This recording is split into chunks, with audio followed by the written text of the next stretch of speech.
So our new chapter is Wave and Sound.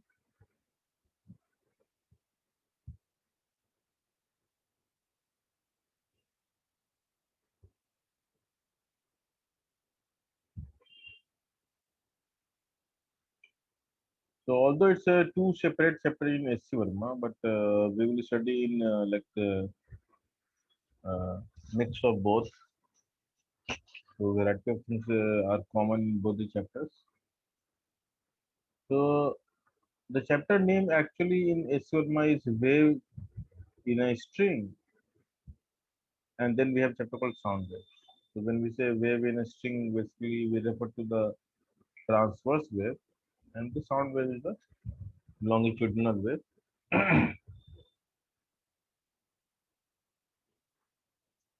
So the name of the chapter is somewhat misleading because sound itself is a wave. So wave and sound, yeah, that's like a redundant topic. So wave and sound are same thing. So before we study about wave and sound, we need to understand something very basic. I think one thing I left in the system part that was the superposition, right? So let me complete the superposition, then I'll come to the chapter again.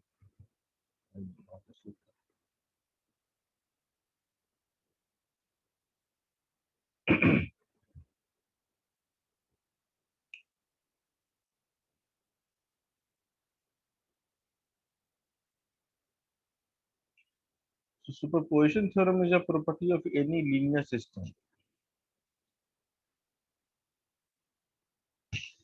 and what it says that, let's say, if you have x as input, and if the output is, let's say, fx, so we call this in the language of physics as stimuli, stimuli, and this is called response.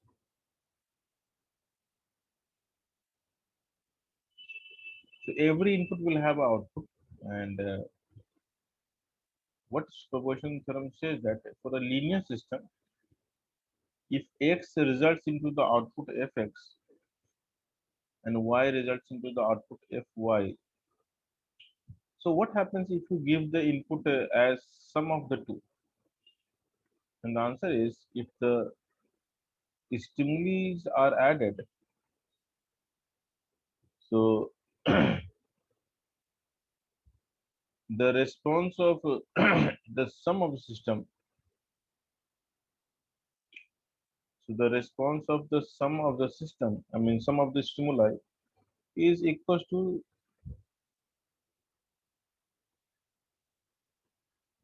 the individual responses. So that's very interesting. That's called the linearity.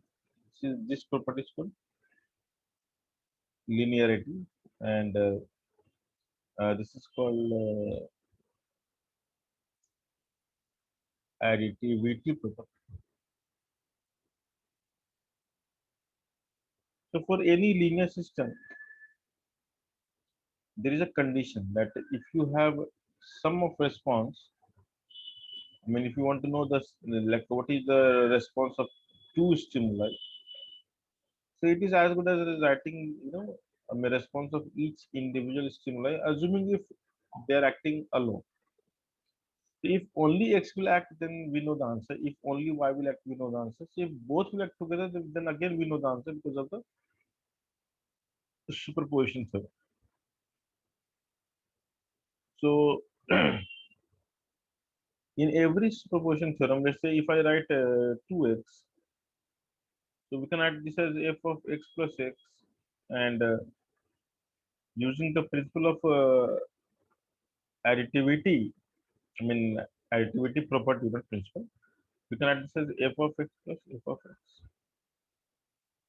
and therefore f of 2x turns out to be twice of f. So similarly, this is called the scaling property. When you scale a stimuli by x, the response gets multiplied by the same number.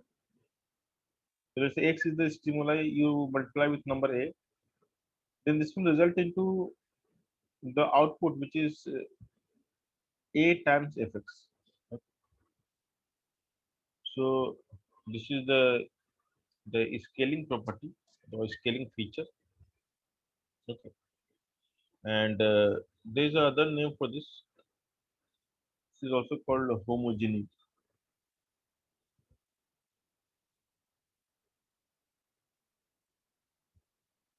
So these are very, I mean, mathematically, I mean, jargons. So homogeneity, additivity, and any system which is linear. So a system is said to be linear if it follows the two properties. A system is said to be linear if it follows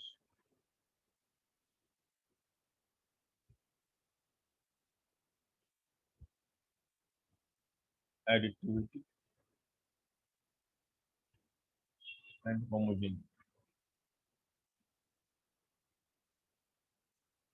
So superposition theorem is a property of a linear system. So superposition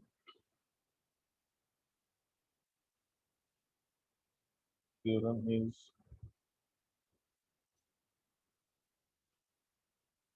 property of.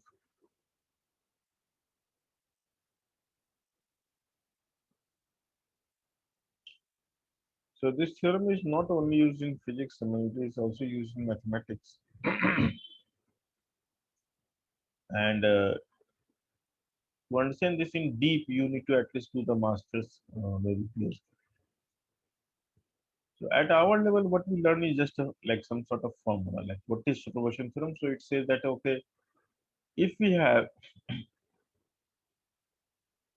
let's say, if we have a particle which is giving a disturbance, and it, let's say, performs oscillation. So let's say if x1 is the superposition caused, and it is given by the formula of 5, and x2 is, let's say, a2 sin.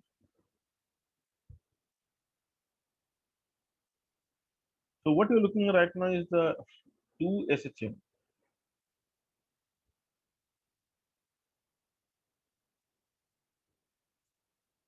So x1, x2 are the you can say disturbance, and they follow certain relationship.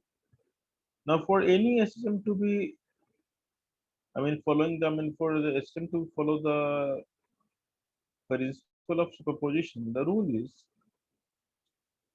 or the first rule is, they should have, no, no, no, no. So okay, what you are supposed to remember? Let's say x1 is the response by the first SHM or by the first disturbance. X2 is another response. So now the question is, if I disturb, if there are two agents disturbing the same particle, so let's say we have a maybe a spring block system.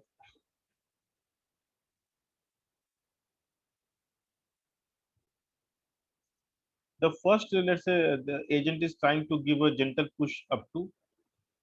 So let's say you kick this block, and the block can go up to x1. I mean, this is the idea. The second agent is taking the same block, and it's going up to here, let's say x2. The question is, what will happen if both the agent will hit together? That is it. So if both will hit together, then block will behave in certain way.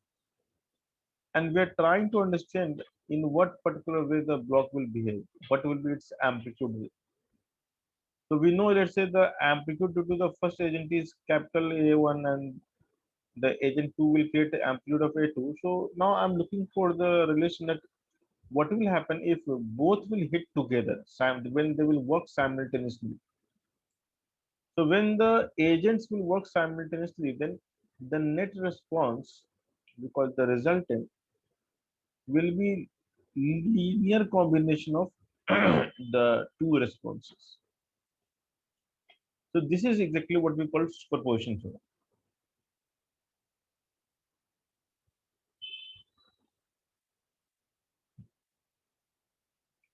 It simply says that the resultant response will be the algebraic sum of all the individual responses. That's the whole idea.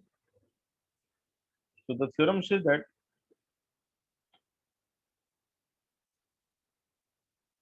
the resultant response will be equals to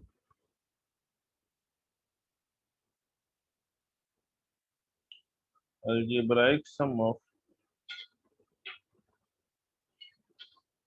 individual response, assuming if they are acting alone.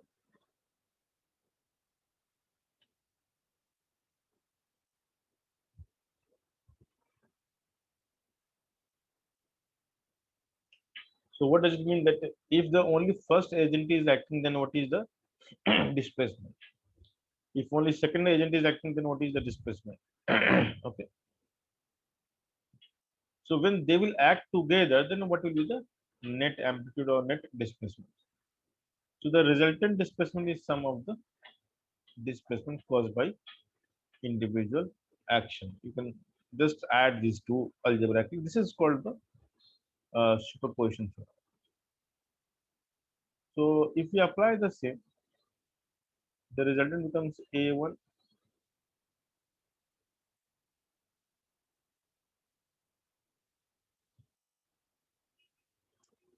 Now the response need not to be sinusoidal, it could be anything. But we are at advantage if the responses are sinusoidal. So what are the advantages of sinusoidal responses? So we need to know some specific characteristic about the sinusoidal responses. So sinusoidal responses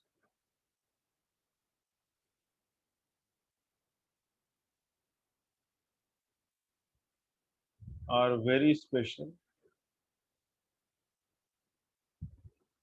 And why they are very special? Because every sinusoidal response can be treated as a vector. Very special. They follow the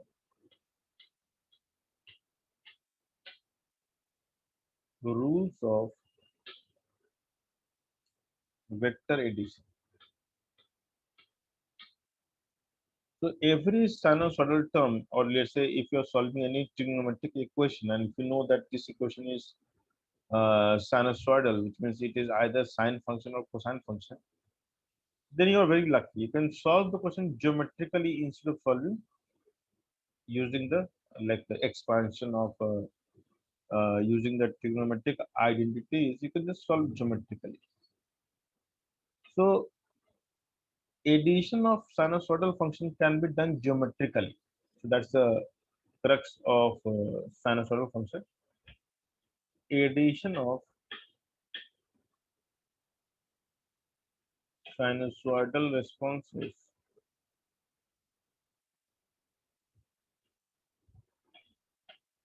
can be done geometrically. And the way we add is called phasor. That is, we can draw phasors for sinusoidal responses.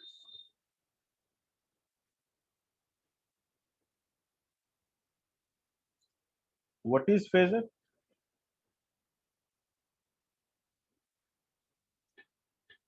So phasor has come from the word phase angle. So it's basically angle only. So phasors are called rotating vectors.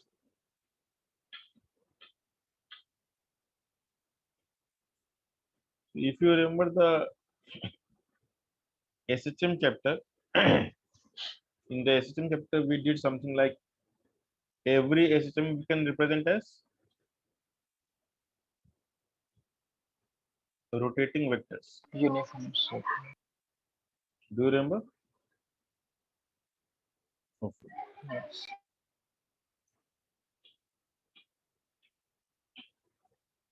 So let's say we have a vector,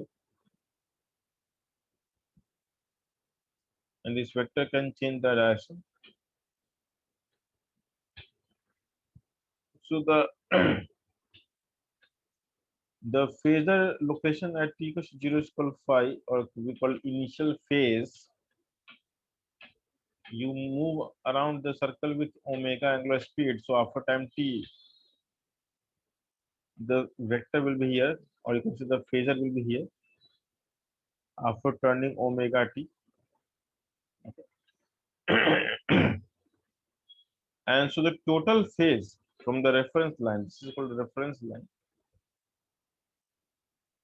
The total phase from the reference line is called this theta. This angle is called theta. So theta is called the phase angle, and we write as omega t plus phi.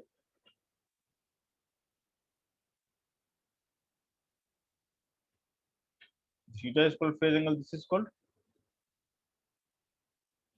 Initial phase angle. phase angle.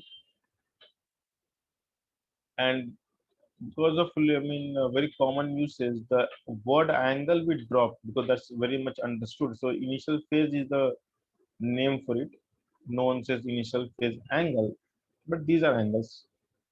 Or the other name for the same is epoch. Okay, epoch, whatever you see. So at t equals to 0, what you see is the initial phase angle. At t equals to t, what you see is called the total phase or phase angle. And the rotating arrow is called the phasor. So this is called phasor. And if I call x as the response axis, and if I take the radius as a, then you can say that x is nothing at any instant. What is the x value? At any instant, what is the x value? You can see it's a sine omega t plus phi, right?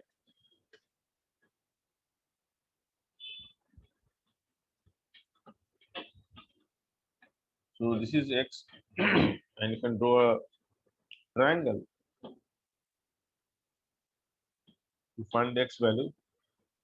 So we take the amplitude as the radius. That's the whole idea. X is a sine theta, and theta is, you can see here. You can substitute to get a sine omega t plus phi. Now, what is the whole idea? That you can see that we can write x as a sine omega t plus phi, but geometrically, what it is representing? So geometrically, the meaning of this entire term is a circle of radius a, and omega t plus phi is the angle turned by the particle from the reference line. Okay, so that is the whole idea. So how we can do the addition of two sinusoidal function? So what I said is you can do it geometrically. So when I write the x1 equals to a1 sine omega t, let's say I write 5, and I write x2 equals to a2 sine omega t.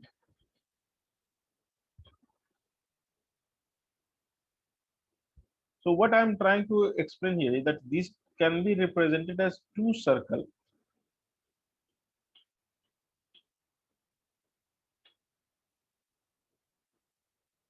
and we can draw one reference line first of all.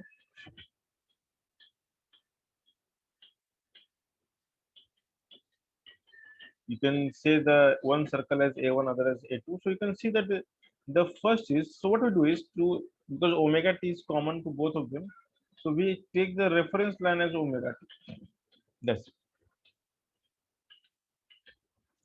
So whatever is extra or beyond omega t, we can just put on a like geometry. So the first angle is omega t plus phi 1 extra.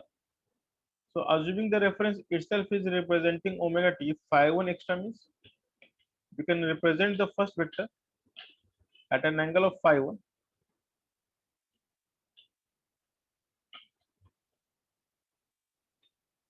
and the radius of this vector we can call it a1. What about the second vector? So Phi second 2. vector phi 2, but on a bigger radius, right? So the radius is a2 and the angle is phi. Now from the uh, parallelogram law, you can make this complete parallelogram like this by drawing the.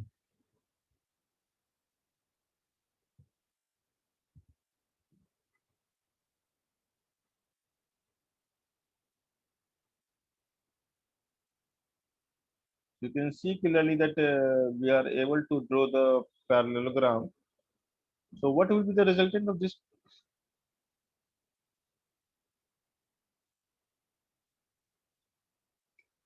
Which means the resultant of these two responses, if they act together, will be another circle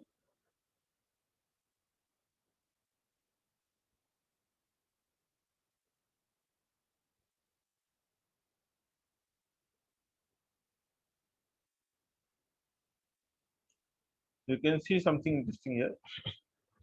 The resultant of these two responses will be another circle of a resultant, the new radius is AR, and the new phase angle, the phi will be this one.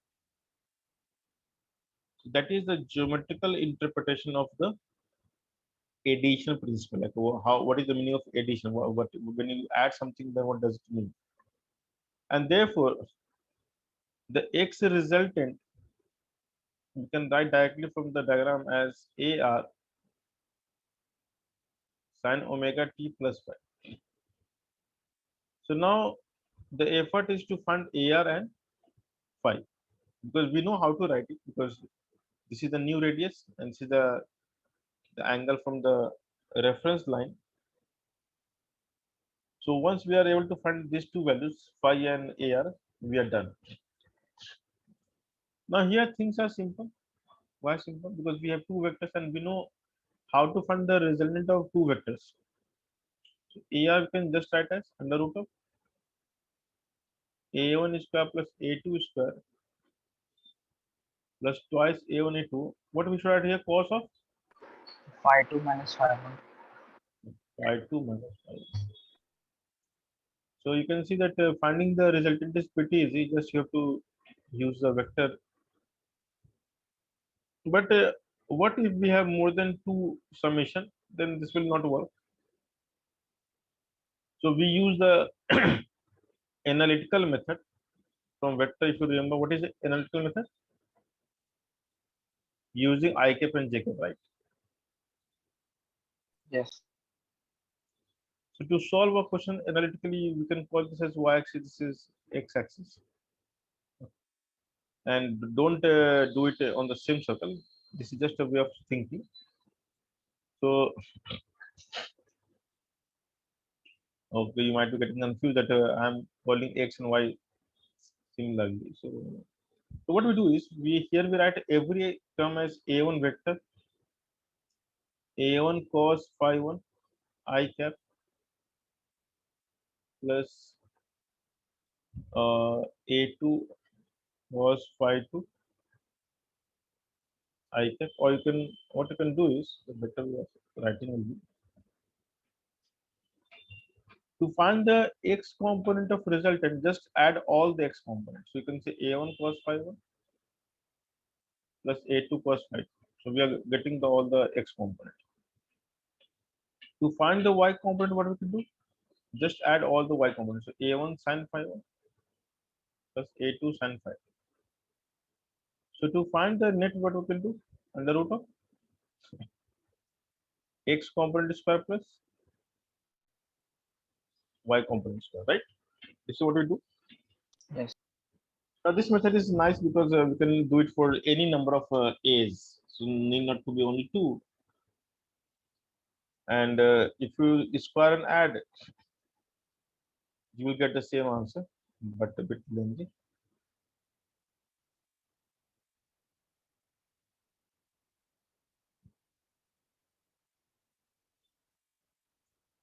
Is this clear?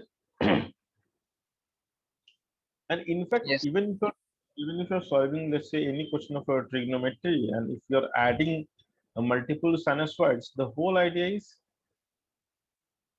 just you can do it geometrically.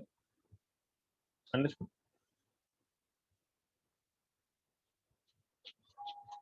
So you're supposed to do geometrically, and once you're able to do geometrically, things will be simple for you.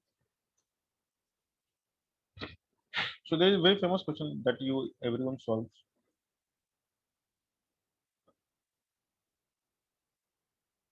Let me start with the simple question. If I tell you that y equals to sin x plus cos x, so how to add it? The call from +9.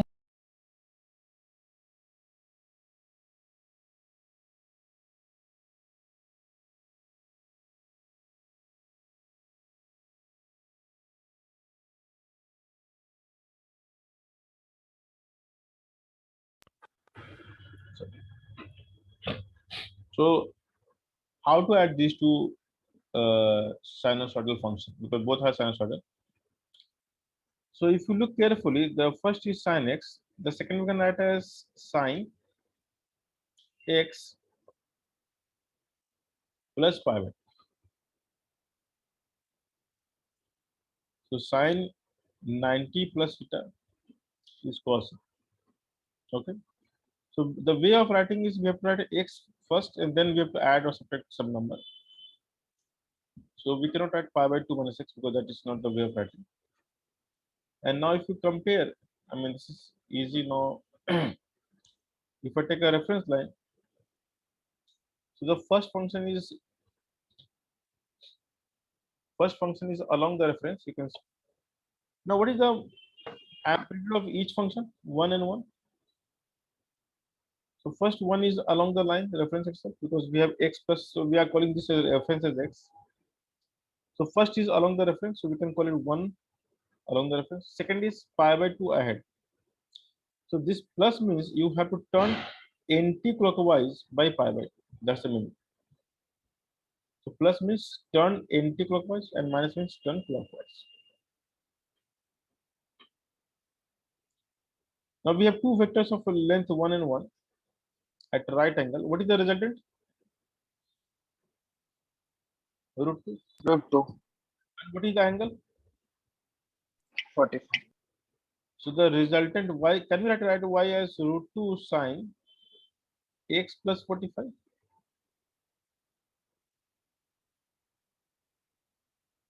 See, the radius is root 2 and the phase is 45 degree with the reference. So how much angle you're ahead from the reference? The answer is pi by 4. Understood? Yes. So this we can write like this, isn't it? Sir, can you again explain the last step? Last step is the resultant vector is making how much angle with the reference? 45 degree. So reference is x, no? Ah, okay, understood. And we have pi by 4 ahead of the reference, isn't it? The resultant is Yes, pi by ahead of reference, isn't it? Understood? yes, So let's say if I give you add two numbers, let's say root 3 sine x plus cos x, and tell me the last answer, how it look like. So you can plot it, it's very easy. So can you do it, I mean, geometrically without using the manipulation? No manipulation, just geometrically.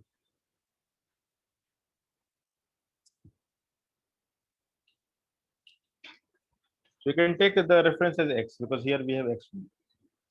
The common term is x, so whatever is common you can take as a reference.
So done. Yes, sir. So what you can see here that the Y sin is equal to 2 sin x yeah. bracket x plus cos inverse root 3 by 2.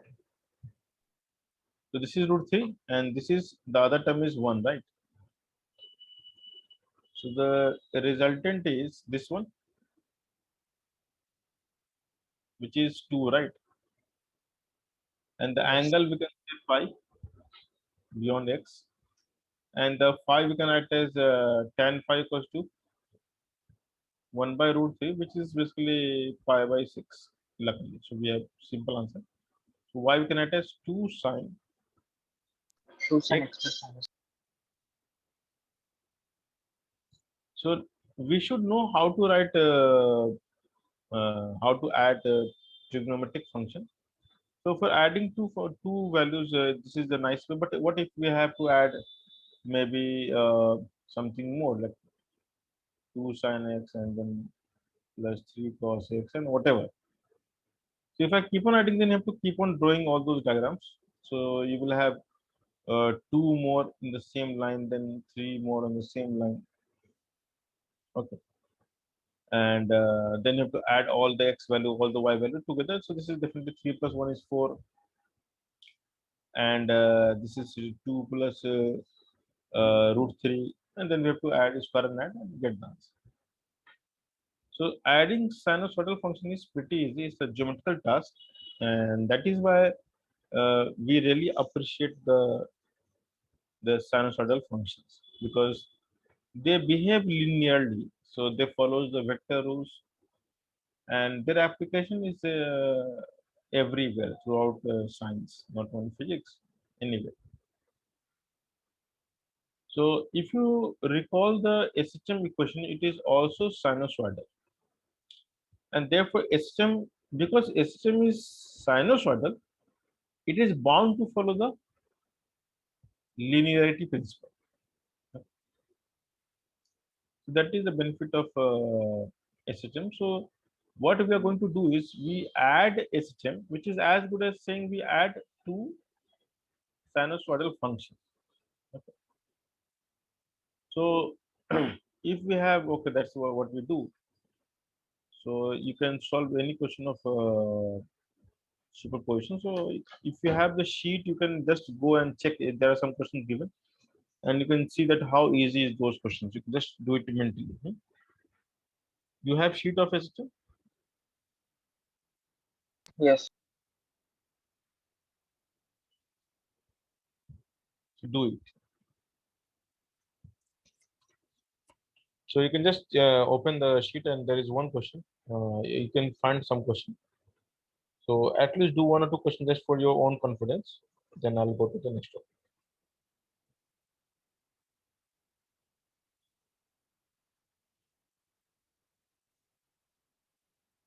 So which one? There is a heading called Superposition Theorem. Can you see that?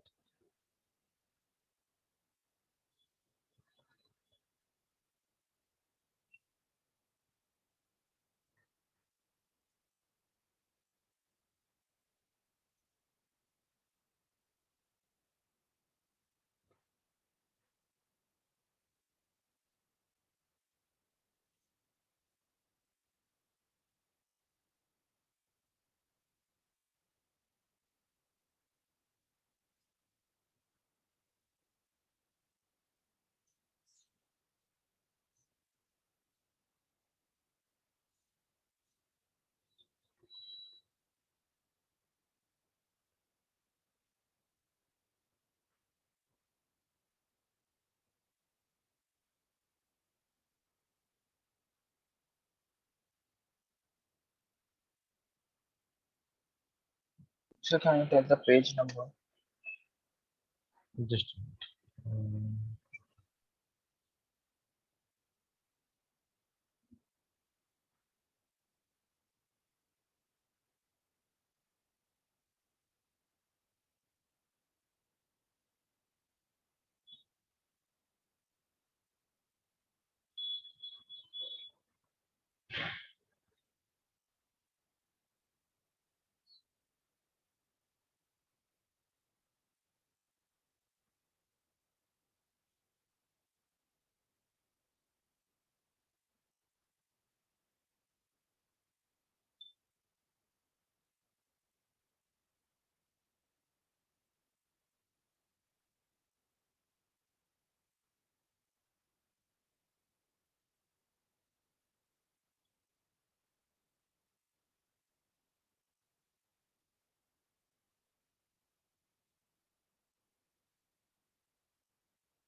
Okay, so you can come to page number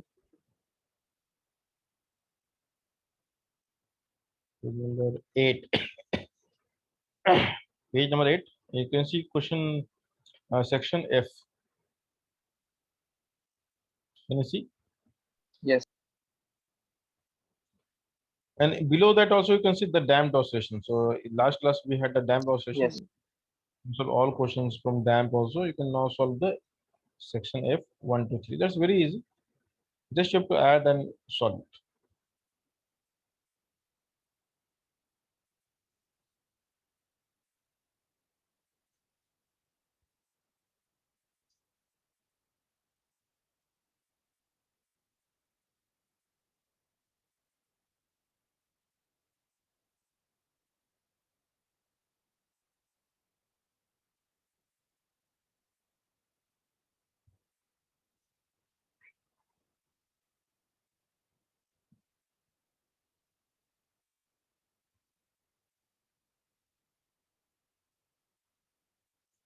So question number 2 and 3 is particularly interesting. So you can do the first two very easily, then do the second one. All three.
Done, guys?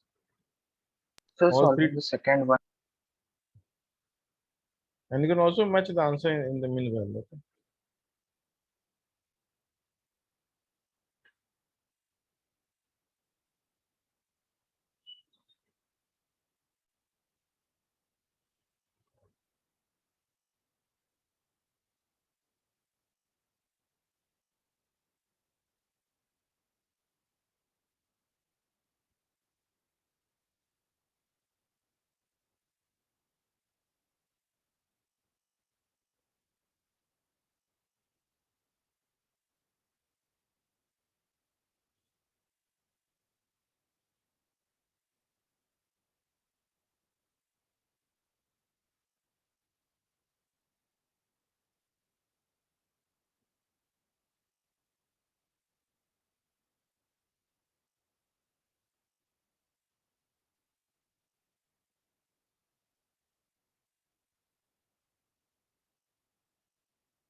So done, sir. So can we solve the third one? So third one is like what they're asking, the equation of trajectory, na? Yes. So in the third one, what is x given? Tell me. X is equals to, Sine pi t, and what is y? 2 cos 2 pi t. So if I say pi t as theta, then x is like sine theta, and y is like 2 sine cos 2 cos theta, 2 cos 2 theta. Right? So this we can write as what is formula of cos 2 theta? 2 cos square theta minus 1, right? Yes. This is like 1 plus y by 2, 1 by 2 equals to cos square. Can we write like this? After rearranging, this is like 4 plus 2, 1 by 4, and is this clear?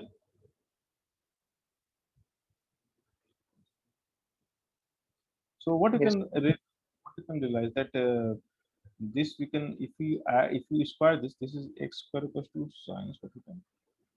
And to find the trajectory, we have to just eliminate the common parameter. So we can write x square plus y plus 2 by 4 equals to 1.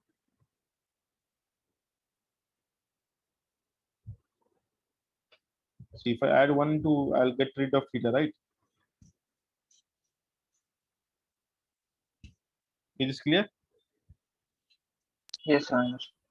How we find the equation of trajectory anyway? Like we have done in the chapter of kinematics. The whole idea Sir, is to eliminate the common variable by doing the manipulation of any nature. You can just check the answer. Is this answer?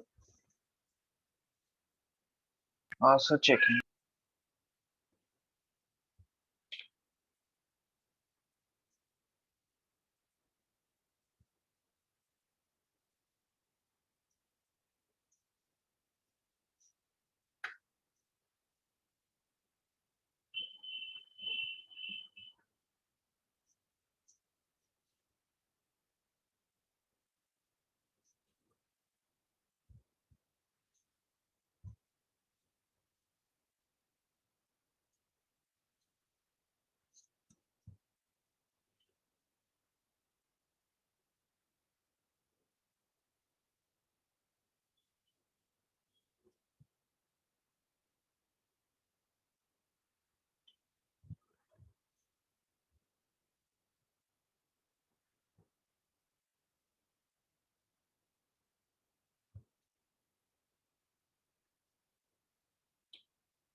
Sir, it's 2x square plus y by 2 equals to 1.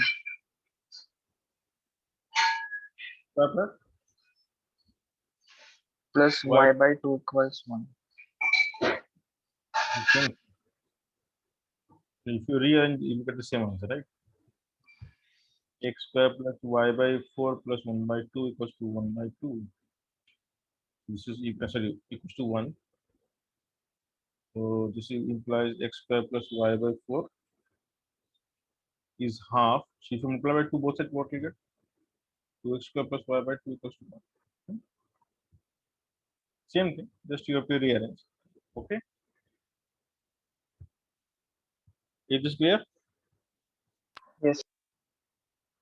The other part is okay, the question part is done. You can do more questions below. So if you go to the next section, I mean part 2, you will get again some question of superposition. Can you see that? In fact, we should do that also. But before that, I want you guys to solve the question of section G because you haven't practiced the damp oscillation part. So theory we have done in the last lecture. So I hope that you should be able to do the G1 and G2. Just there are two questions to solve this question. Tell me. So I hope that I have shared the sheet in the last lecture. PDF. So you all have the PDF.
So first one I'm getting omega 1 equals omega. Pardon, which question?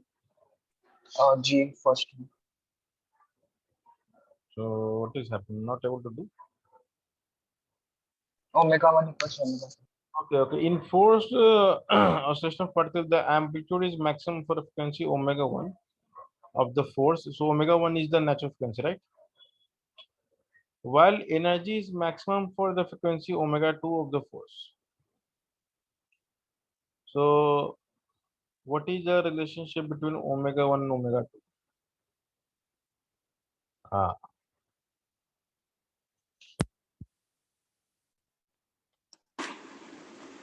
So how we write energy of oscillation? energy of oscillation is half m omega square a square, right? This is the general formula.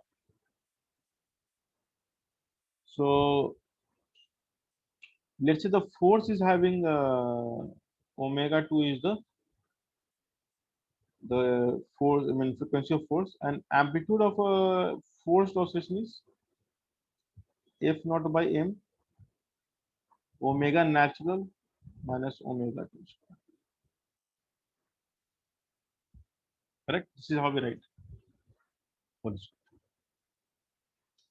So what we are getting here is half m f naught square omega 2 by let's see, omega 2 I can take inside, then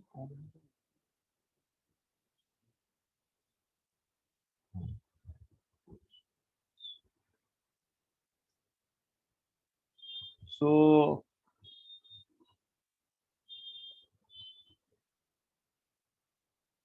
see, in force oscillation of a particle, the amplitude is maximum for frequency omega 1.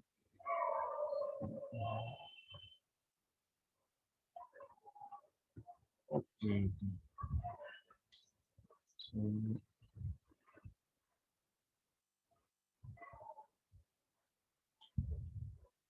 so I think they should be equal only because both will be maximum when they are equal.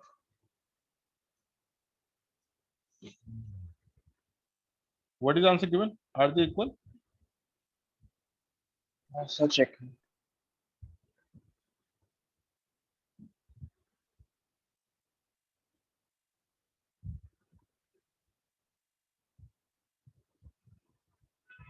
So yes, omega 1 equals omega 2. Pardon? Same, equal. Equal, na? That's the only formula. I mean, you can see So clearly yes. because both will be in infinite when both are equal. That's it. So no matter how you write, whether you write amplitude or you write oscillation. Anyway, the B part, the G2, G2. You can solve for G2.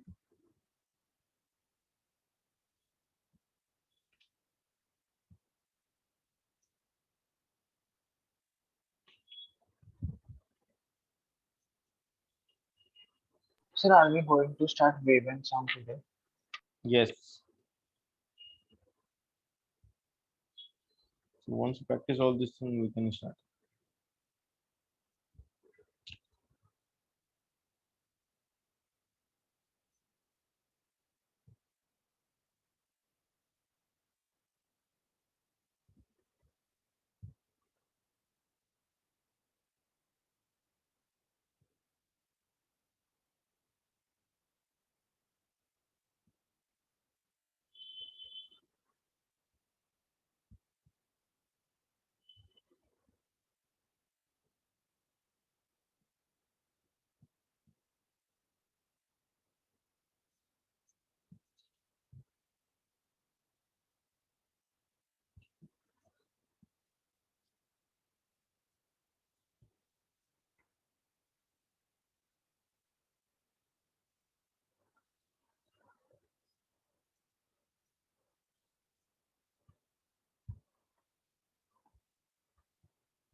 So 0.3 seconds first.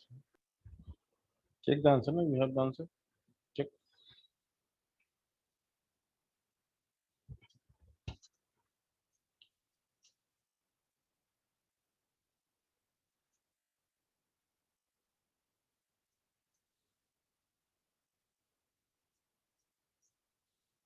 So it's right. Pardon? It's correct. Very good. Okay, so now we can start the wave and sound check.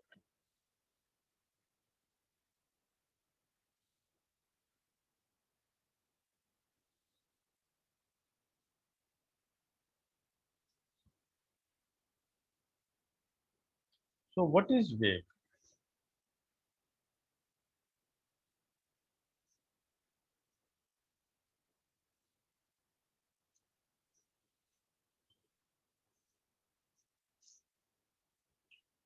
So can we see wave? No. So what we can see? The effect. So you can see the ripples in water. You can see vibrating buildings during earthquake. So during the birthday, when you blow the candle, you can see the flame is shivering in a way. So what exactly is wave? So it's a way to impart energy and momentum to the medium. So wave is called any disturbance produced in a medium which is capable of carrying not just energy but also momentum. And because the momentum is carried by the medium, so when the medium is intercepted by something, then the same is getting transferred to the intercepting barrier. So wave is basically flow of energy and momentum both. So now there are two types of wave that you will study in physics. One is the wave in which we need a medium to carry the energy and momentum. So those wave which need a medium to carry the energy and momentum is called elastic wave. The other is called electromagnetic wave, which does not need medium to carry the energy and momentum. So they carry the energy and momentum in terms of field, that is electric field and magnetic field. And medium is not essential for their propagation or their transmission. That is one thing. Okay. Now, what we are going to learn in present chapter is only the elastic wave, the wave which demands or needs medium to carry its energy and momentum. Okay. So the other name for the medium based wave is called mechanical wave. Okay. So we are going to learn about the mechanical wave, and the non-mechanical wave also we call electromagnetic wave. That will be taken care in a separate chapter of wave optics and modern physics. Okay. So right now our only intention is to understand about a wave in a medium.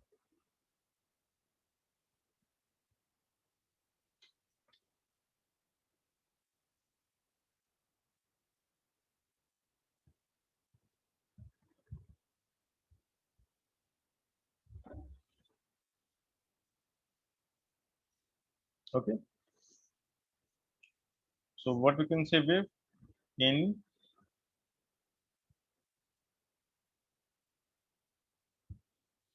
disturbance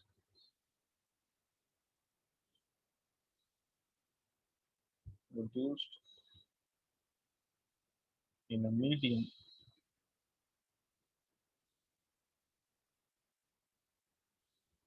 which carries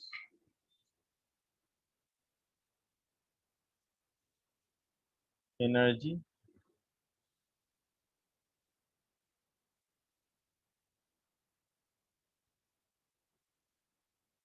as well as moment.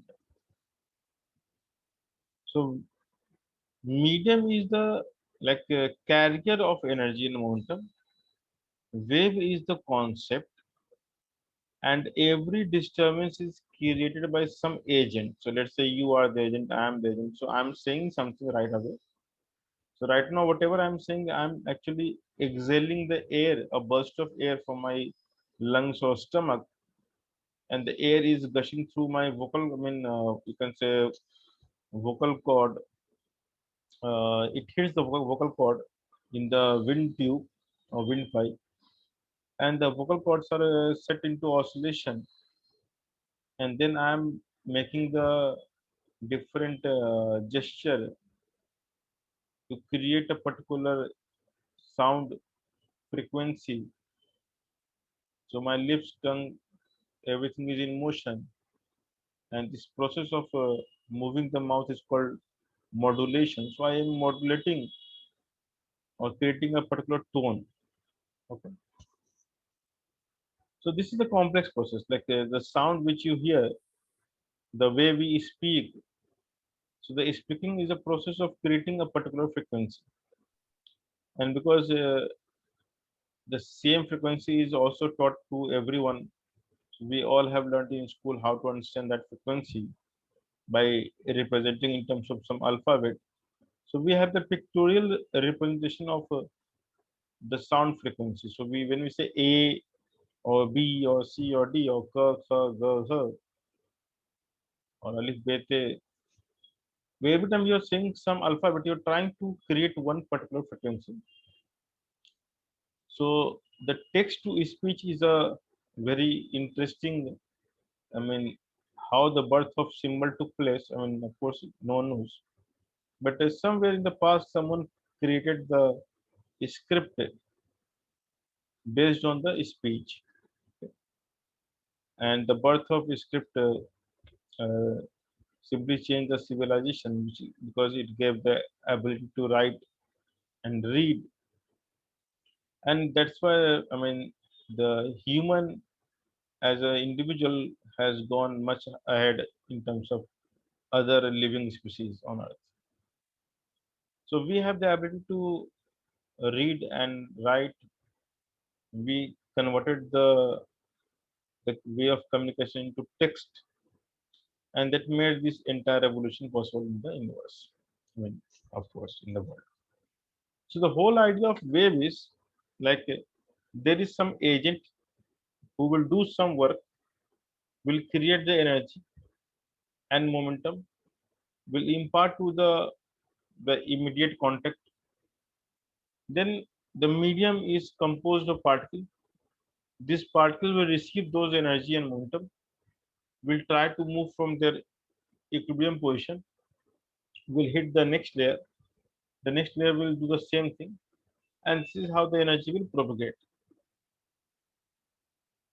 So what we see is the effect only, and the wave is the name of this process. So when I say a wave, then I'm talking about this process of spreading energy and momentum or transferring energy and momentum. So imagine there is a bicycle stand and we have bicycle. So you must have heard about the cascading effect, right? If first will fall, will hit the second, this will fall, and the cascading effect is even this will fall eventually, right? So Yeah.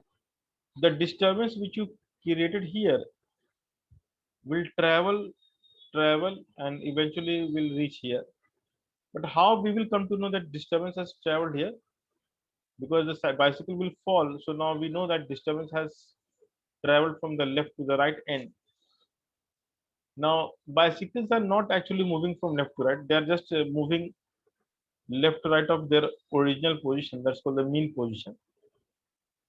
So the role of the particle is to take a disturbance from one, then you forward the disturbance to other, then this will forward the disturbance to the next layer, next. So the role of the medium is to forward the disturbance. Okay. So medium is very essential to transfer the disturbance, and that is the whole purpose of a communication. So when you talk to your friend in a room or talk to anybody in a room, then the air which you exhale from your mouth creates a disturbance, and that disturbance will transmit through the medium, will reach the listener's ear. It will go inside the ear, and the air will have compression and rarefaction, so it will push the eardrum or suck the eardrum. In whatever both case, the eardrum will be set into oscillation, and the oscillation of eardrum will create the electrical signal behind the eardrum. So there is a mechanism which creates the electric signal. The signal will travel through the optic nerve,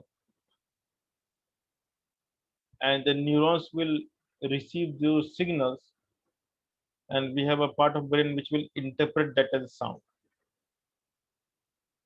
Okay, so the brain will decode the sound.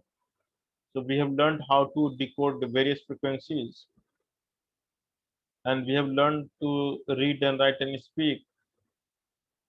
So with the ability of reading, writing, and speaking, our brain is able to map the frequency with the alphabet seen.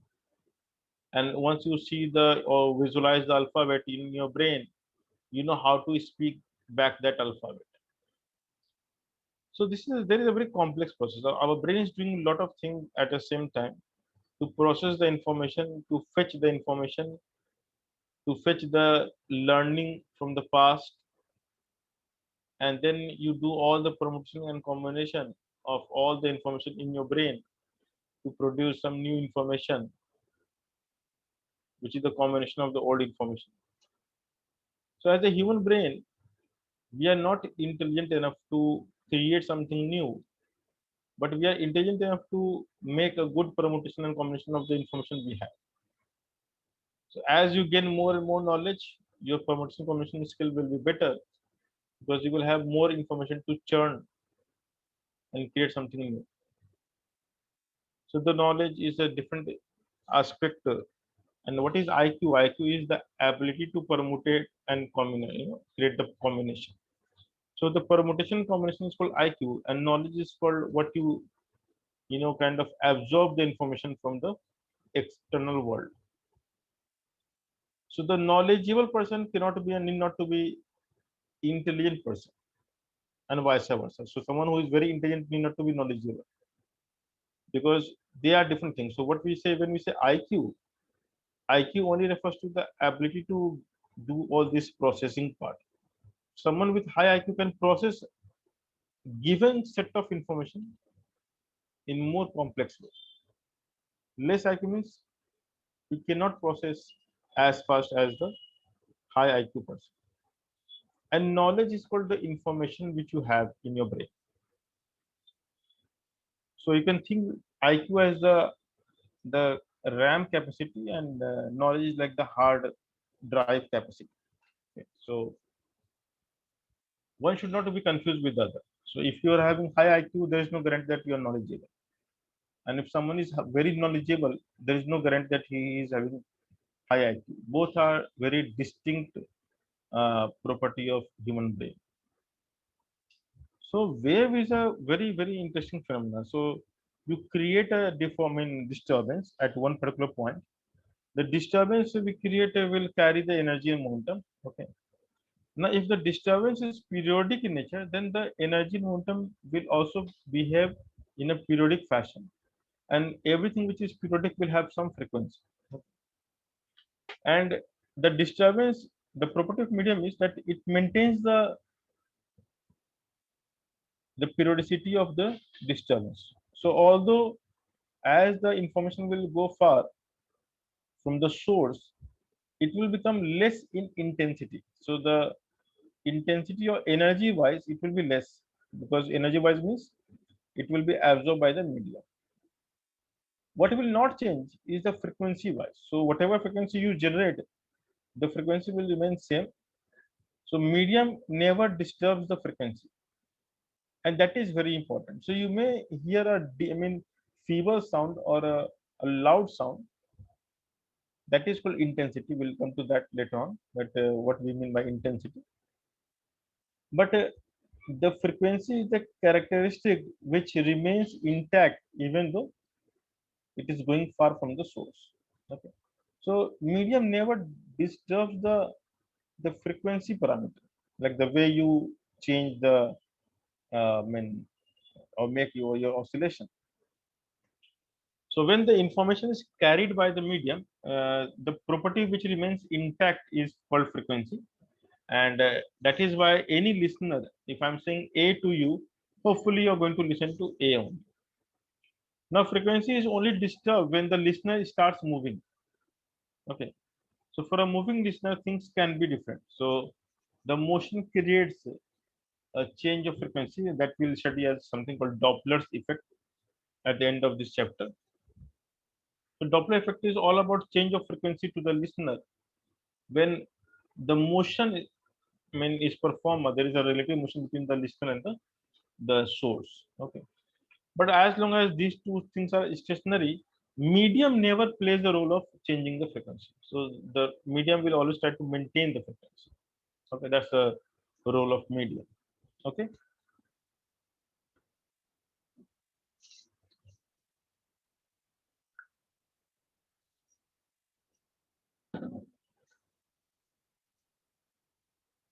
So we will come across variety of things like wavelength. We have already come across the term amplitude. And what is interesting that everything will have some meaning to it.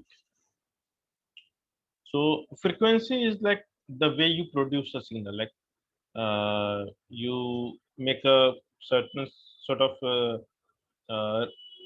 repetition. So let's say a sound is produced and the amplitude varies like this, but you come here and then you go down and you come here, but the same pattern is repeated like this.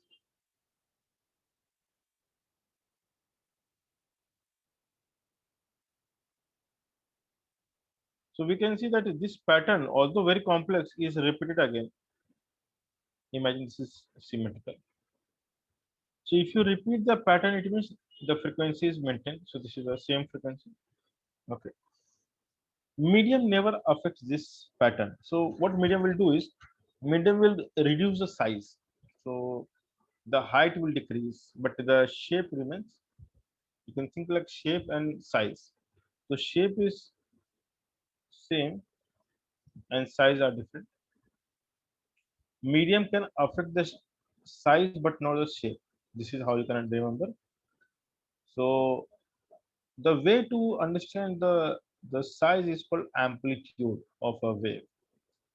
So amplitude of a wave basically represents the energy part, like how energetic the disturbance is, like what amount of energy you have thrown in the medium at the time of creating the disturbance. That's called amplitude. So when I say amplitude, it has to do something with the energy part, and whatever is energy will lead to the concept of intensity in futures. We'll come across the term intensity. So energy is related to intensity. So amplitude, energy, intensity, they all are related somewhere.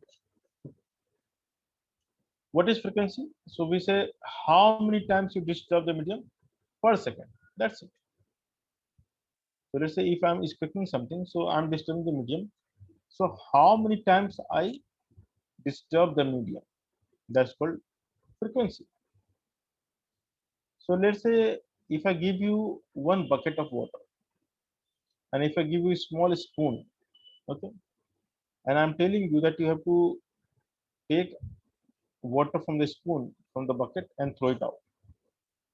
To empty the bucket, how many times you have to move the spoon? Large or small? Large. So let's say if I give you a time, let's say you have to finish, empty the bucket in 30 minutes, then you have to move your hand really fast because the spoon size is very small, right? Now Yes. imagine if I give you a kind of large vase, no, what we call lota. And again, if I tell you to do the same thing, empty the vase, I mean bucket, how many times we need to do this? Less number of times. Why? Yes. Because the size is more, it means the magnitude, the amplitude is high. So with more amplitude, we need less frequency to empty the same bucket, isn't it? So frequency represents the number of times you throw the energy back to the medium per second. So how many times we disturb the medium is called frequency. That's the meaning of frequency. Number of times you disturb the medium per second. That's called frequency. That's just a name. So number of times to disturb the frequency, who will decide how many times to disturb the frequency? The source or the medium? Who will decide the frequency? Medium will decide or the source will decide? Source. Definitely, the source will decide because source decides how many times I want to disturb the medium. So the role of medium is only to carry the energy and momentum, but not decide about the frequency. Frequency is a property of source.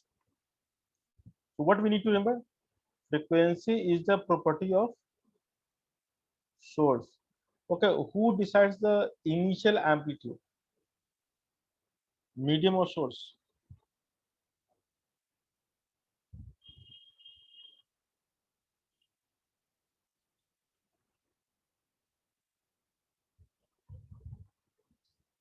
Once again, my question is who will decide the amplitude, the initial amplitude? Medium or the source? Medium. Amplitude is the amount of energy I want to throw back to the medium. I want to throw. So who am I? Source or medium? Source. I'm source. So it is the duty of source to decide how much energy you want to give back to the medium. The role of medium is to carry it, not to produce it. Medium cannot produce energy, right? What is the role of medium? Transfer. Transfer, just to carry it. So let's say you want to go from your home to your coaching institute using a bus. So the role of bus is like a medium, isn't it? Because what bus is doing? Is bus producing humans or transferring humans? Transfer. Correct. So humans are real. Na? Bus cannot produce human, right? So bus is like a medium. Medium cannot produce it. The role of medium is to transfer it, to carry it. So what you do is you just you know embark on a bus. You board a bus. You get down at some place. So you use the medium for your propagation. So medium is just a carrier of energy and momentum, just like a bus. Okay, is this clear?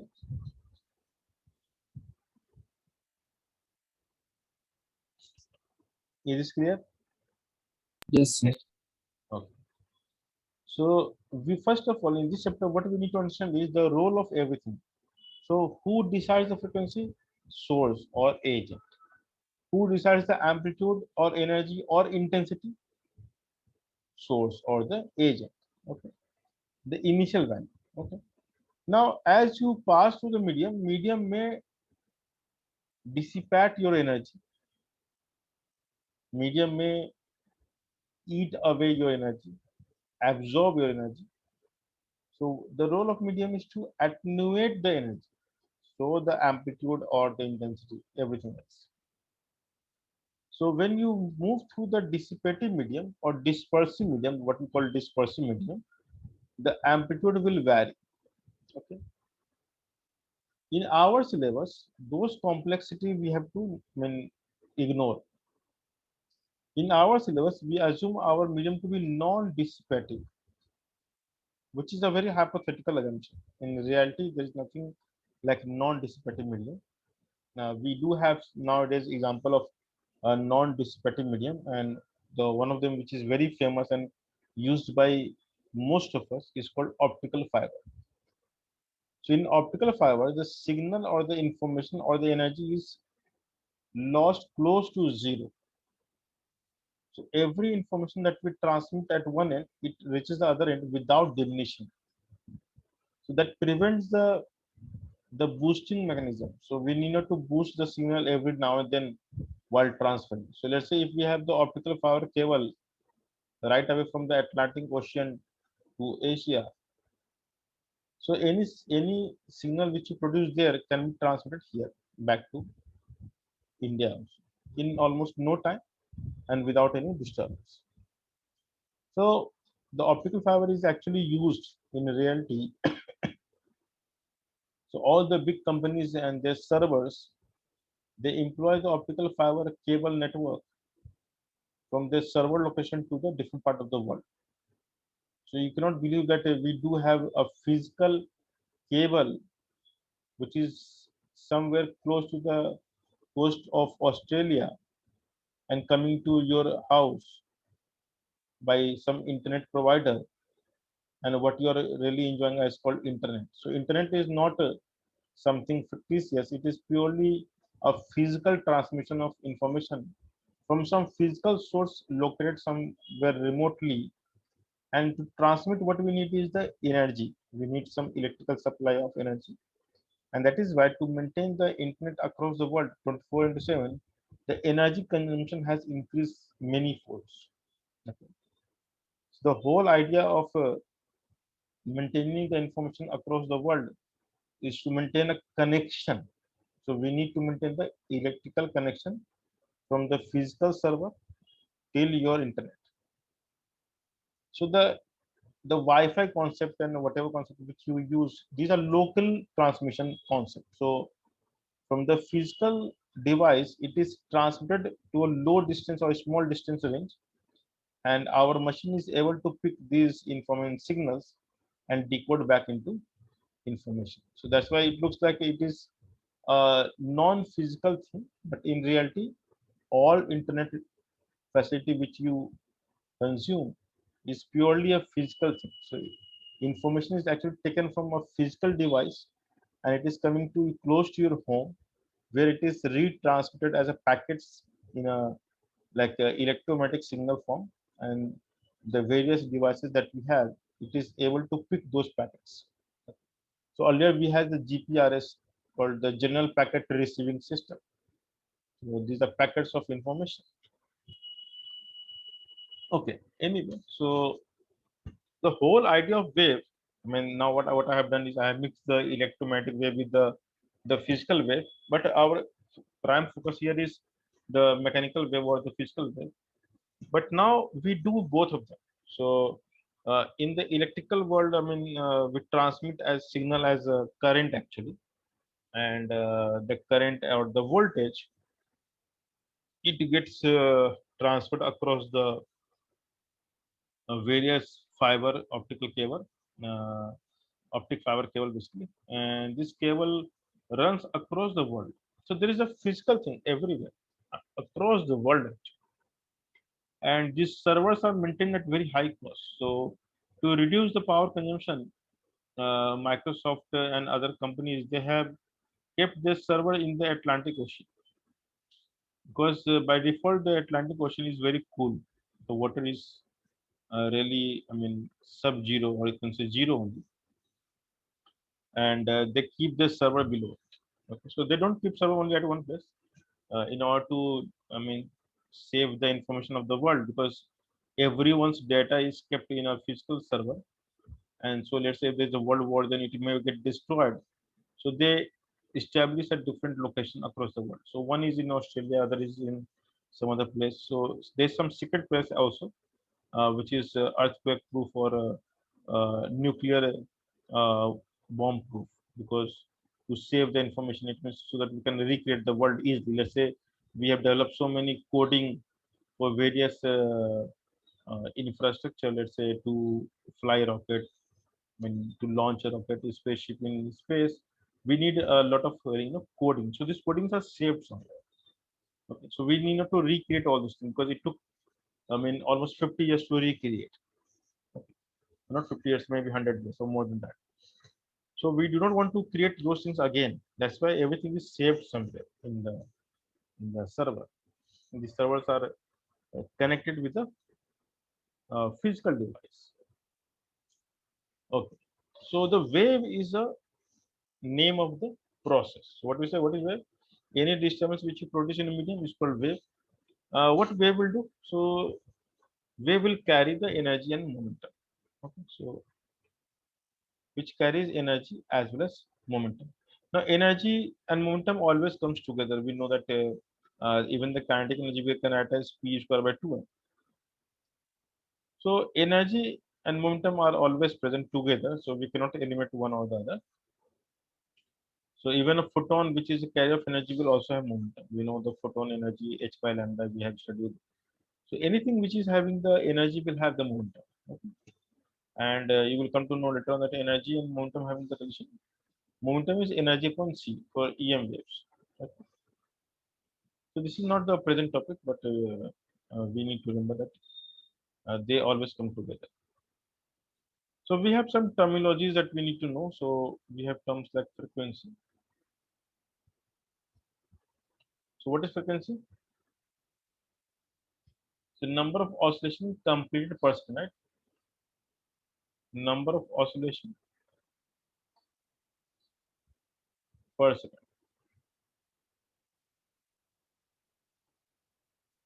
So now what we need to understand that frequency is only defined for a periodic disturbances.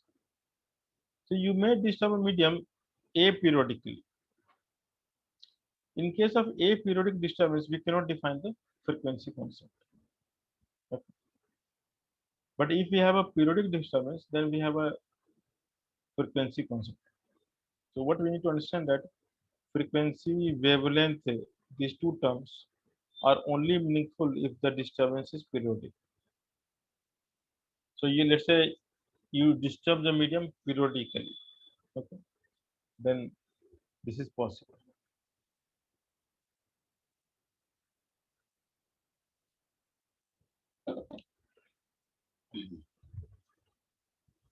So when we speak actually, so we produce very complex wave, and therefore what we do is mathematically we convert our speech into small interval periodic disturbances. So if you decrease the interval, then any complex wave will look like a periodic wave, and that is the beauty of Fourier transform you will study in BTech. So using the Fourier transform, we can actually break a very complex speech into a set of frequencies, and by analyzing the frequency, we are able to analyze the underlying speech, and that is how the entire uh, natural language processing works. Okay, so that is how we train our Siri or Alexa or Google Assistant. So these all sound devices, they are able to convert a speech into set of frequencies, and what they do is they map the frequency with the dictionary that they have. So they have some sort of dictionary which they can look for. So whenever they receive a speech, they convert into a code, and they have a dictionary which is available to them, because that is how we train them. So they go back to the dictionary and match the pattern which they receive, and they decode back to the user. This is all done in nanosecond scale time, and so you won't be able to understand what is happening behind it. So even if you receive, let's say, after 1 millisecond, so on a time scale of nanosecond, they have got enough time. Roughly 10 power 6 nanosecond is 1 millisecond. So they have processed the information for those many interval of time to create the output. But for us, the output is almost instantaneous, because human brain cannot understand the subtle difference of time. Okay. Okay.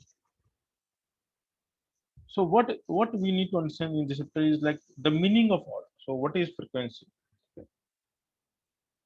So now frequency, who will decide the frequency, and or you can say who controls the frequency? So we can say frequency is property of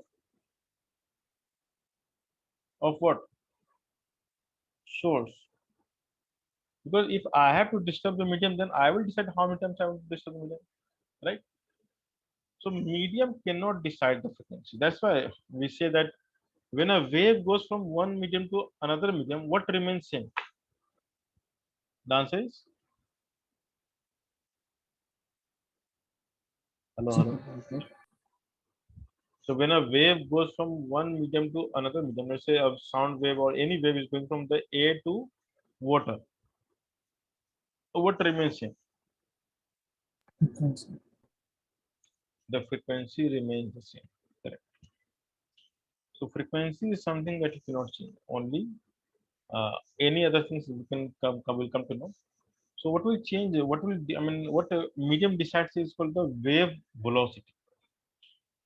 It means the rate at which the disturbance will be carried forward, because that depends on the medium. So medium will decide.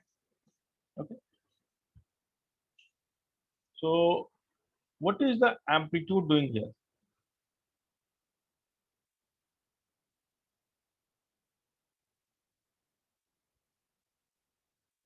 What is the amplitude mean?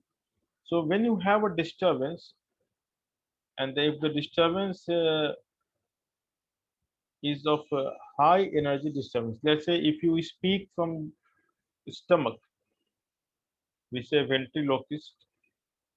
So those who speak from the stomach in many puppet show, when they speak, so they move the puppet's mouth and they speak from the stomach. It looks like the puppet is speaking because their mouth movement is almost prevented. So they do it very subtle, with subtlety.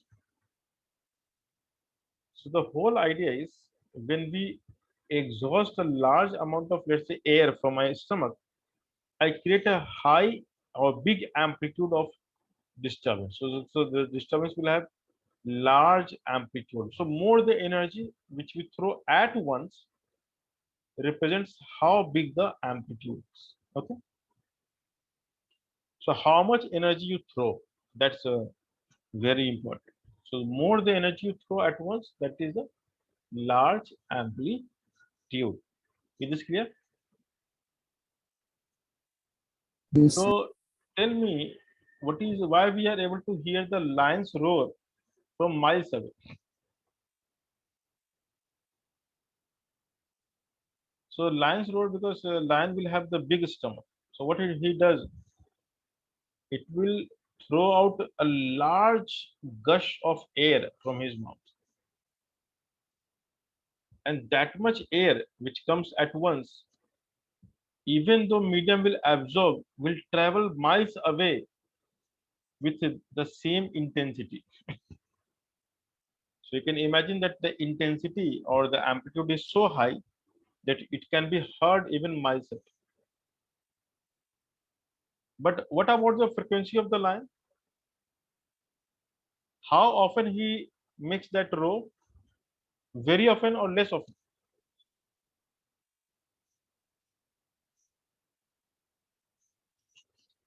Hello, 1, 2, 3. Am I audible, guys? So your voice is, Am I audible? so can you repeat, your voice is cracking? Yeah. So I'm asking that how often the lion's roar comes into medium? Very often or less often? Yes, sir. So what about the frequency of lion's roar? It is high frequency or low frequency? High frequency. Lion's roar is high frequency, low frequency.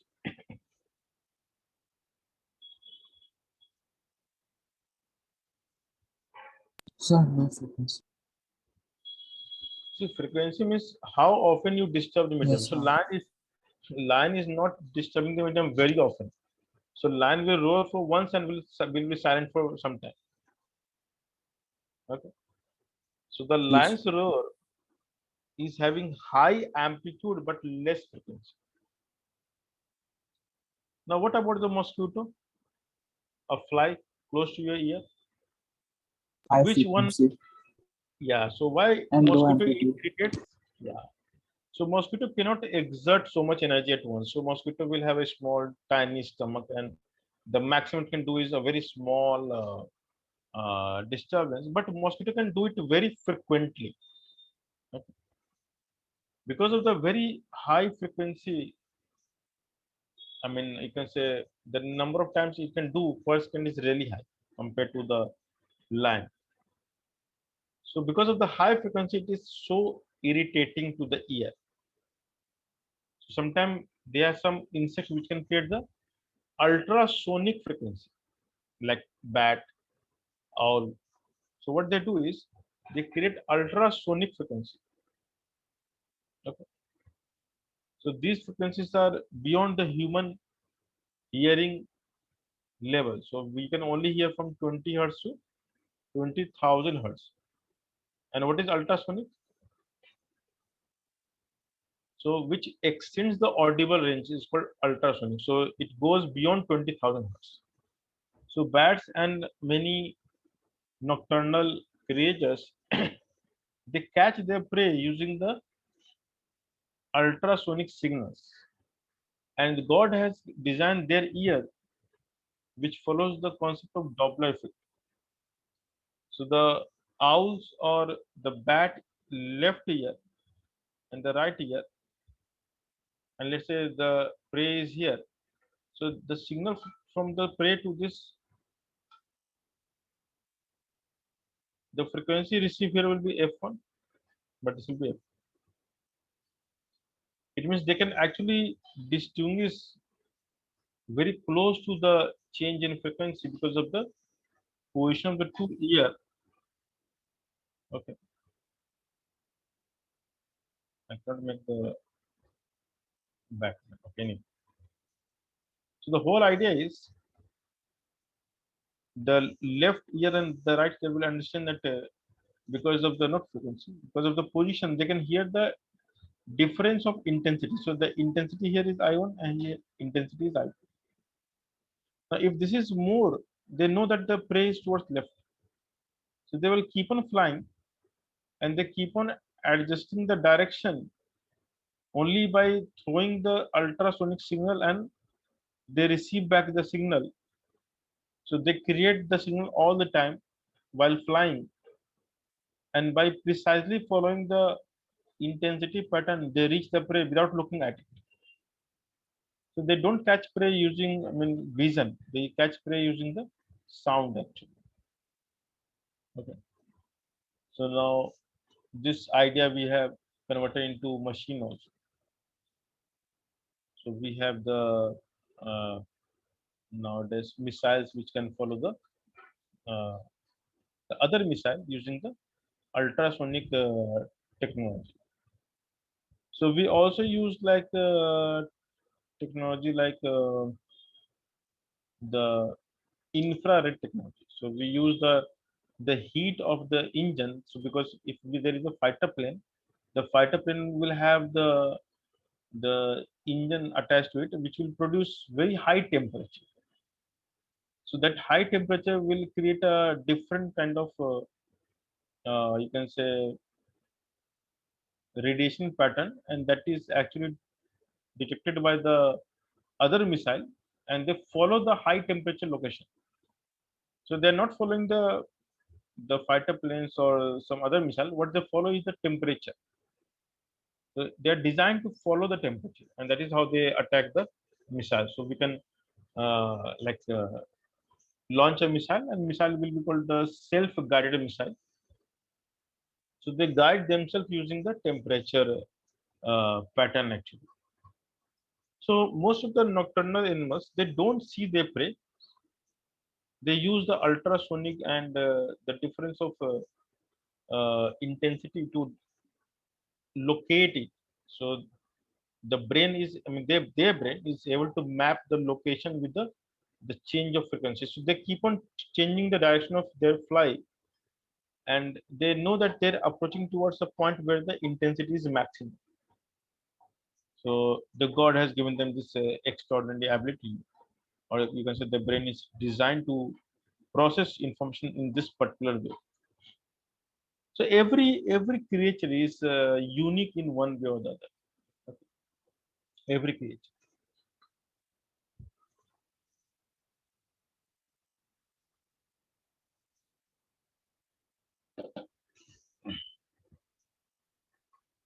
And the best way to learn understand nature is to understand like to see or observe the nature closely, find the pattern, and then convert into the laws of physics, or convert into some practical uses. So nowadays, scientists are trying to solve the problem of traffic. Using what? So they're trying to solve the traffic problem in the busiest cities around the world using the movement of ants, because ants don't have eyes. They don't have eyes. They don't see. So, but they move without colliding with each other. So they always move in a like a procession. Okay, and they move in large numbers without hitting each other. So they have a very nice signal detection system in their brain. So although they have tiny brain, but their brain is designed for some sort of signal processing. So now hopefully Tesla will use that as a technology in future. So research is going on.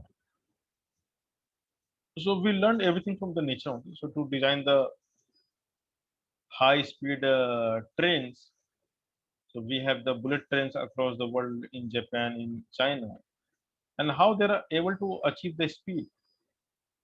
So they look for the fastest moving birds. So the eagle will have the nose like this, and this was the idea behind creating the front of the train. So they exactly calculated the dimension of the nose, and they use the same curvature to design the front of their train. And by doing so, they were able to achieve the high speed because the air resistance will decrease drastically. So see, we learn everything from nature. So this is called the branch called biomechanics. So in India, I mean the scope is less, but if you go to US, there are a lot of research happening in the biomechanics, and this is a separate branch. So there is a specialization in biomechanics that you will study animals, humans, I mean insects, creatures, and you have to derive the physics out of it. Okay. So that's a I mean there's a lady actually I have forgotten her name, and she's having expertise in biomechanics, and now she is doing the consultancy for the NASA or all the big Lamborghini or Ferrari. So they take help from her because what she is doing is she's only learning about nature and basic laws of physics. That's it. And she is able to guide these big companies. You can imagine how big companies these are to create their machineries. Okay. Now there is a guy who loves origami.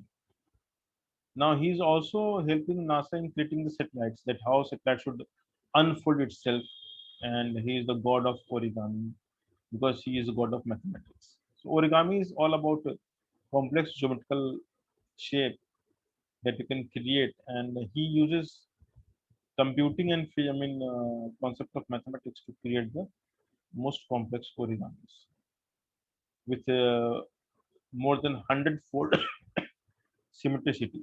As a human, we can only create up to 4 to 5-fold, not 4 to 5, I think less than that.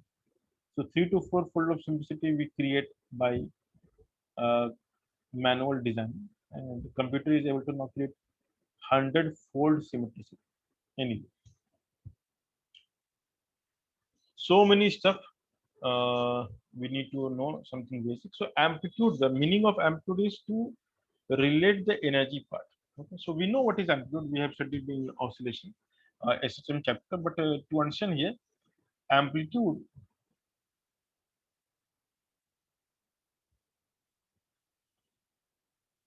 represents the amount of energy,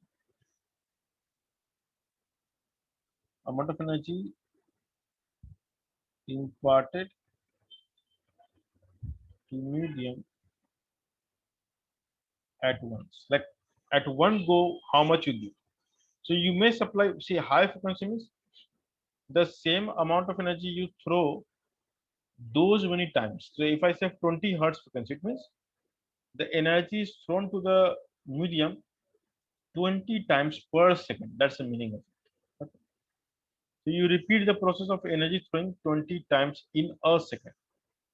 So now why frequency we are learning? Because frequency becomes really high in a natural world. So even if we are speaking, we can speak up to 20,000 hertz. So 20,000 means we are repeating. So you can imagine that even though I am saying something and you're listening, but these are very complex signals, what I am saying. So sound, the speech is a complex signal, but if you break down into a small interval, you can see a periodic repetition of things. And that's how we are able to decode speech actually. Anyway, so amplitude represents the, and who decides the amplitude? So Source. So initial amplitude, I can say. Okay, later on, medium can diminish it or attenuate it. But in the very beginning, the source will decide. Initial amplitude is decided by the source. Okay. Now we can talk about something called wavelength. What is wavelength?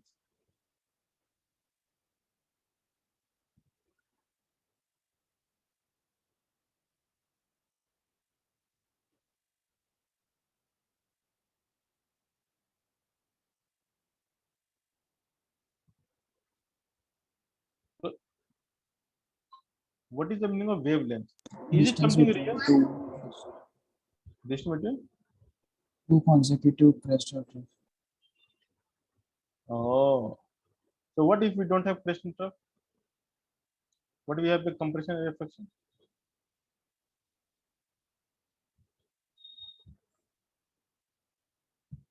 Then you can say the center of compression, two consecutive, right? This is, or okay. So wavelength has nothing to do with all these things. This is high school definition. But today we have to understand the meaning of wavelength.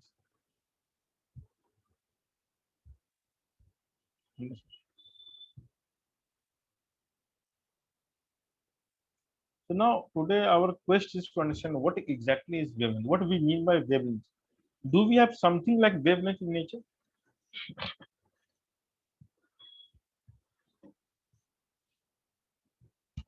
So wavelength is the property of, it's a property of only periodic disturbances. So it is again, so it is property of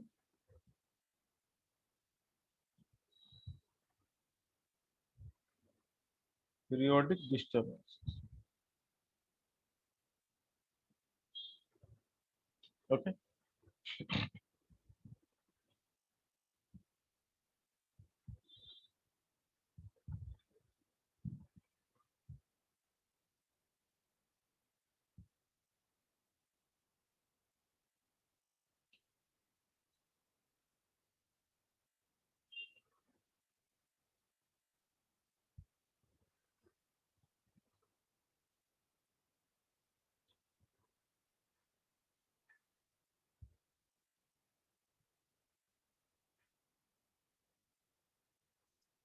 Okay. So what exactly is any disturbance which is periodic will repeat, right? So let's say you create a disturbance and the medium particles at this particular location is not moving. This is moving a bit, this is moving a more.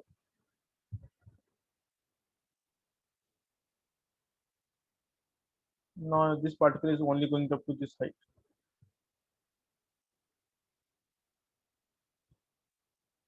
Then the particle beyond this is going down.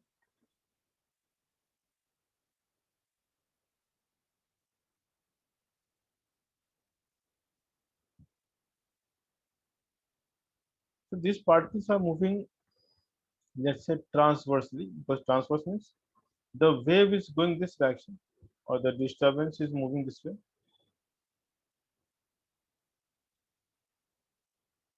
But the particles are oscillating at right angle. So the direction of wave propagation and the direction of particles are at right angle. So that's why we call transverse wave. And if you just make the envelope of this all particles,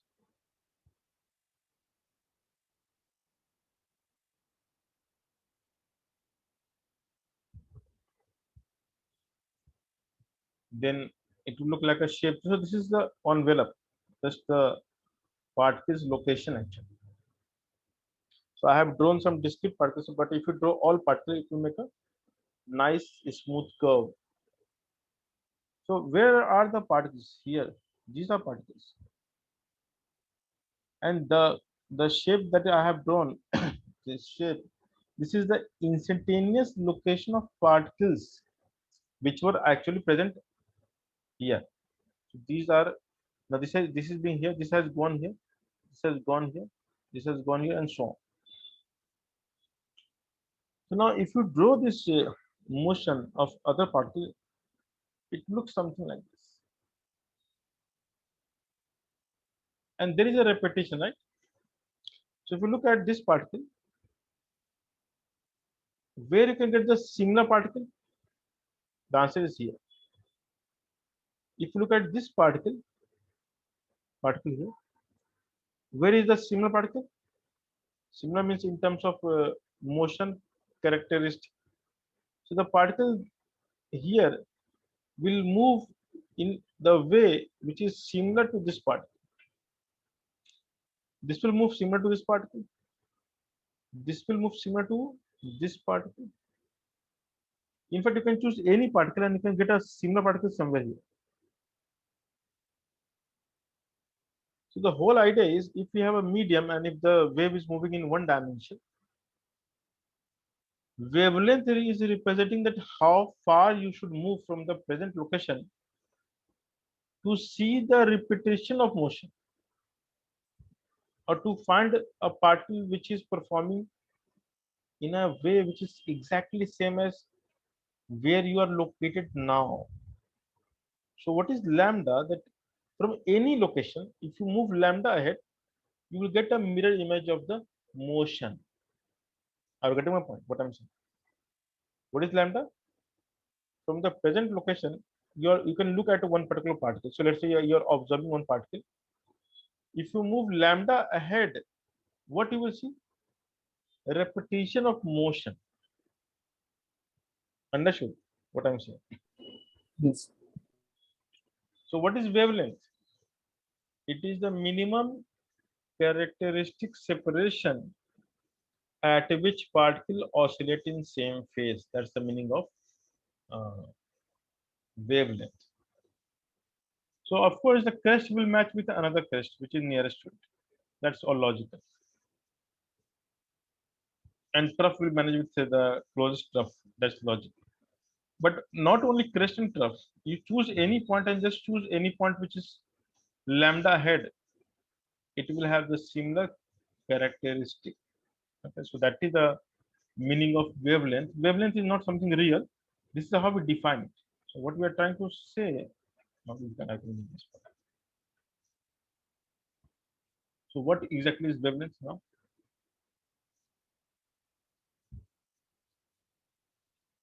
Wavelength is the minimum characteristic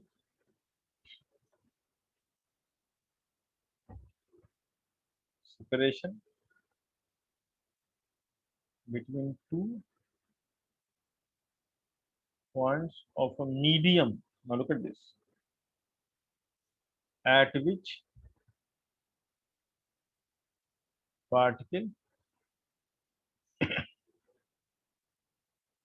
oscillates in same phase. Now this is again a phasor diagram. So if I draw two circles, which may be having same radius or different radius, if the first particle I represent like this, and if the second particle I represent like this, no matter what is their amplitude, but we can say they have same angle. So they may have the small or big velocity, but they have same direction of velocity. Okay, and they have same phase. So after some time, if this will be here, the other will be here. What they maintain is the phase. Now amplitude may be different. So it is possible that you create a wave, it is oscillating with very high amplitude in the beginning, but as time is spent, the amplitude has decreased because the energy is lost.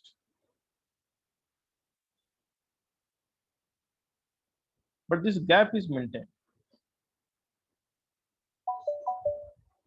Call from India +9188.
Okay. So phase is a concept which tells you the direction. Phase means basically direction. Okay. So if you think like velocity is something here and this velocity is here, so they may have a different magnitude, but they have same direction. Okay. And not only that, the the value of these two particles may be different, but they will have same direction of velocity. And in case of non-dissipative medium, even the velocity value will be also same. But here we are taking the dissipative medium. So wavelength is basically 2 points. You have to just think of 2 points at which the particles oscillate in same phase. Phase is important. It means they must be at same angle from the reference. Okay. So the phase of this particle will match with the phase of this particle. Phase of this particle will match with the phase of this particle somewhere here, because they will oscillate in same phase. So the phase is the important concept, and that is how we define the wavelength. Okay. So if it is like a non-dissipative, then it will look like a really nice.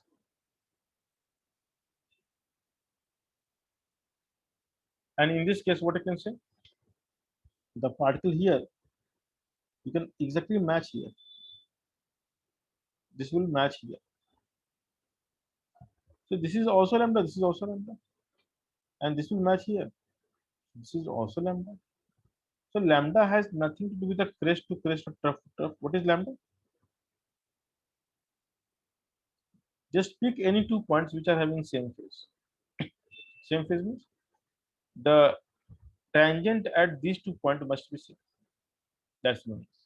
So if you draw a tangent at this point, so where it will match again? Only here,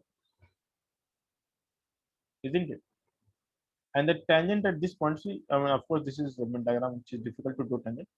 So tangent will match uniquely at the nearest point. So the two nearest point at which you can think tangents are same are at a separation of lambda. So what happens if I move 2 lambda away from the point? What will happen? Same. If A will match with B at lambda and B will match with C at lambda again, so A after moving through 2 lambda will again match with C, right? It means if 2 points of a medium are at a separation of integral multiple of lambda, then the phase here will be same as phase here. These two are called in same phase. So 1 and 2 are said to be in same phase. So for phase matching, what is the criteria? What is the condition? When It phase will should be match? multiple Yeah, of yeah. So any 2 points which are at a separation of n lambda, where n is integer. So if 2 points are at integral multiple of lambda away from each other, they will be in the same phase. So phase will always match. Is this clear? yes. And this concept we will use in the chapter called uh, superposition of wave, or you can say interference or something else also. So the phase matching is achieved by the n lambda concept. So lambda is the concept, which means from anywhere in the space, if you move lambda away along the direction of wave progression, and of course you cannot move lambda in any direction. You must move lambda along the wave direction. Okay. So if the wave is propagating in one dimension, let's say wave is going this way. If the disturbance is traveling this direction, you must travel lambda this direction. You cannot travel like this. Okay. So if we have a source which is creating the wave, and if the wave is in this direction, every time you move lambda in this direction, you will get a point which will behave same as the point lambda before. So this point will behave same as here, again same here, and so on. So that is how one should understand lambda. There is nothing like lambda. Lambda is a concept, which means the repetition of motion. The repetition of the motion, you can say direction and all. Is this clear? Yes. So next time when someone is asking you what is wavelength, don't say crest to crest, tuft to tuft, don't say compression to compression or rarefaction to rarefaction. What you should say? So it is the minimum separation between the 2 points of a medium along the wave propagation at which particle oscillating same phase. Okay, I should improve the definition. What I meant. The improved definition should be, okay, let me write on next page. So all these definitions we can create. It's not written in any book. You just think about it. So wavelength we can redefine.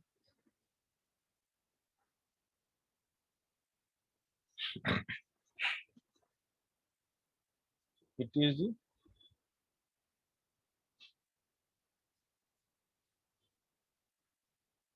minimum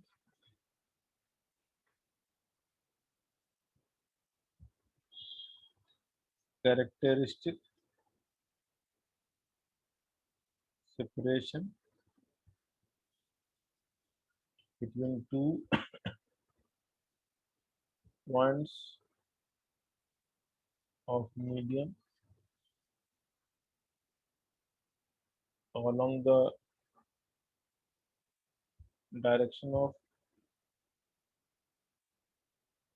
wave propagation at which particle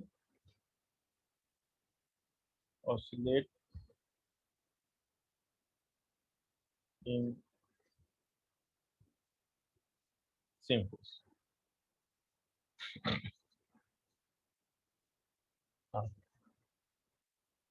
Now the big question: who will decide the wavelength? Hmm. Who will decide? Frequency. Okay.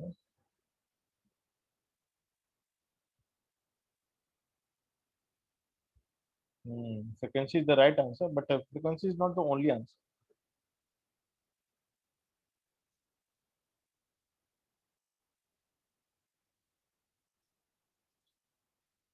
Hmm. Source.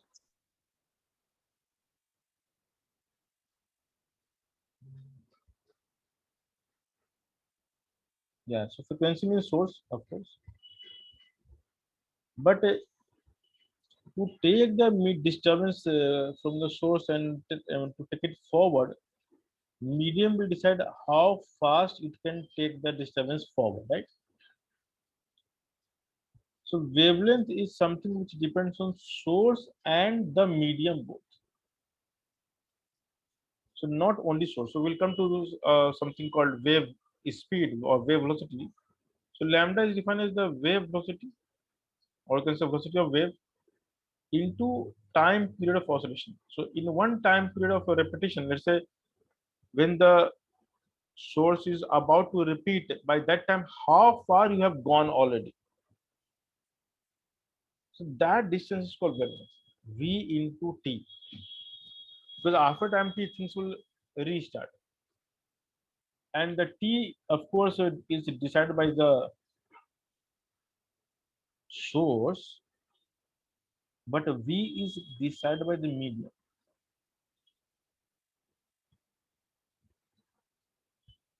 So time period is of course a property of source, because source will decide how when to repeat the thing, but the motion is controlled by the medium. So see, I cannot go inside the bus and can ask driver to run the bus at any speed. So depending on the traffic, the driver has to drive. So traffic is like a medium, and therefore it is the traffic which will decide your speed. You cannot decide your own speed. So in a Mumbai traffic, you can't think of running your Ferrari at the highest possible speed. Even the lowest possible is not possible. So wavelength, because the repetition will happen. So when the wave has traveled for time t, so let's say t equals to 0, the wave is here. So wherever the wave is arriving after one time interval, the entire separation is called lambda. That's the whole idea. And if v represents the velocity of wave, or wave velocity, or wave speed, you can say, then lambda will be equals to v. And v is again the rate of disturbance moving forward. That's the meaning of wave velocity. So lambda depends on what we can say. Lambda depends on source and medium. Million. Is this clear? Yes. So what is the wave velocity?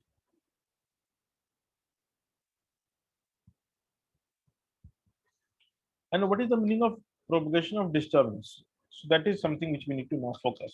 Okay. And that's very interesting. So when you disturb medium, let's say I'm speaking something. So what I'm doing, so in front of my mouth, we have a complete medium called air. Imagine there is no disturbance in the air. I'm in a room which is having the still air. There is no disturbance at all. I'm the first person going to disturb. I say something. Basically, I just create an exhaust of air from my mouth. So the air which I will throw out will push the medium in front of the mouth, isn't it? So Hmm. as a result of the push, what you create is called compression, because the air will have its own separation, but a sudden, you can say, burst of air will compress it in front of, I mean, the front air will be compressed. The compression of air will not be sustained. It will try to come back to the original equilibrium separation, because that is not natural. So naturally, the medium wants to be at some separation. So the particles of the medium, the gas molecules, they try to maintain certain separation depending on the pressure. So what happens? You compress is one event. So when you compress, it's called deformation created in a medium. So if you remember the work energy power, when you create a deformation in a spring, what happens? It stores some potential energy, isn't it?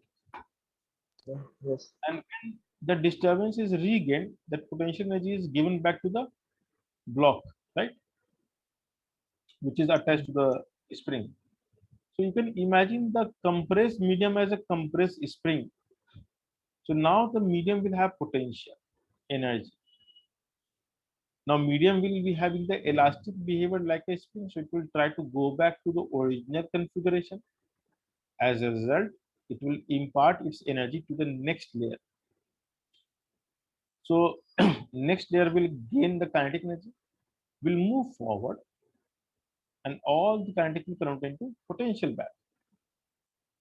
Then the medium will again retrieve back to the original configuration, will give energy to the next layer, and so on. So the energy will propagate as potential, kinetic, potential, kinetic, potential, kinetic, and so on.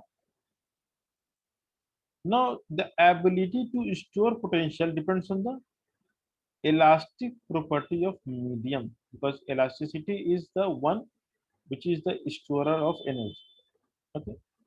So when I say elastic property, I mean one should not only look for the spring and block. Elastic property comes in various means. So if you have studied the elasticity chapter, we have seen the elastic property of gases also, like bulk modulus. For liquid also, like bulk modulus. For rod also, Young's modulus. And we have seen the modulus of rigidity. So elastic behavior is not only property of spring or any solid. Every medium, whether it is solid, liquid, or gas, can exhibit the elastic property. The elasticity of medium gives you the ability to store energy. Okay. So the first property that a medium must have is elasticity. Okay. Now, if a medium is highly elastic, what does it mean? Highly elastic medium. A medium which can regain the original shape size very quickly, isn't it? So Yeah. let's say we have a spring which is having very high value of K. So it is very difficult to compress, but if you compress, it will come back to the original length very soon, isn't it? So what is the meaning of high elastic property? The ability to regain quickly. That's the meaning. Quickly. You regain the original configuration as soon as possible. Now, if the medium will retract as soon as possible, the energy will be transferred to the next layer as soon as possible, isn't it? Is this part clear? What I'm saying? Yes, sir. Now, what does it mean? That greater the elasticity, more the speed or less the speed? So disturbance will move faster or slower if the elasticity is more? More. Correct. So velocity is proportional to elasticity by some power. Okay. Now to carry the kinetic energy, you need to have some mass, half mv square. Okay. And mass is called inertia.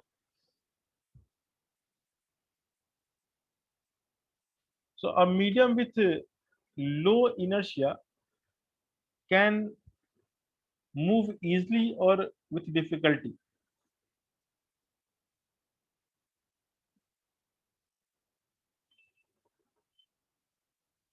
So let's say if you have a medium with low inertia, so is it good for propagation or bad for propagation? Sir, low inertia is good for this. So low inertia means you can move the medium easily, right? Yes. So disturbing the medium is easier if it is having low inertia. It means the energy will propagate easily if the inertia is less, isn't it? So as the inertia will grow, the difficulty will increase to propagate forward, right? So the wave velocity and inertia should have proportional relationship or inversely proportional relationship. What do you think? Proportional or inversely proportional? More the inertia, more the velocity, or more the inertia, less the velocity? What do you think? Inversely proportional. Very good. In fact, later on, you will come to know that velocity is actually proportional to square root of elasticity upon inertia. And in fact, it comes in various form like T by mu, B by rho, gamma RT by M, and so on. So this is in gas, liquid or gas, string. In rod, we have Young's modulus by density. And everything, if you look at every formula, you will come to know it's a same thing. Why? Tension is playing the role of elasticity. So more tense wire will have, or more stressed string will have more elasticity. The mu is mass upon length. This is called inertial property. Density is inertia, elasticity, inertia. I mean, this is the conversion formula. So this is difficult to understand here, but this is inertia upon elasticity, elasticity, inertia. So no matter which formula you can use in whether wave chapter or sound chapter, all will have one property in common, that the wave velocity is entirely property of medium, because medium is the carrier and carrier will decide the speed, right? So you may board a bus or disembark from the bus, but can you decide the speed of the bus? The answer is no. You cannot decide. So the wave velocity is the property of medium, and now you can go back and understand the lambda is the property of source as well as medium. So as the medium will change, lambda will change, yes or no? As medium will change, lambda will. Change. So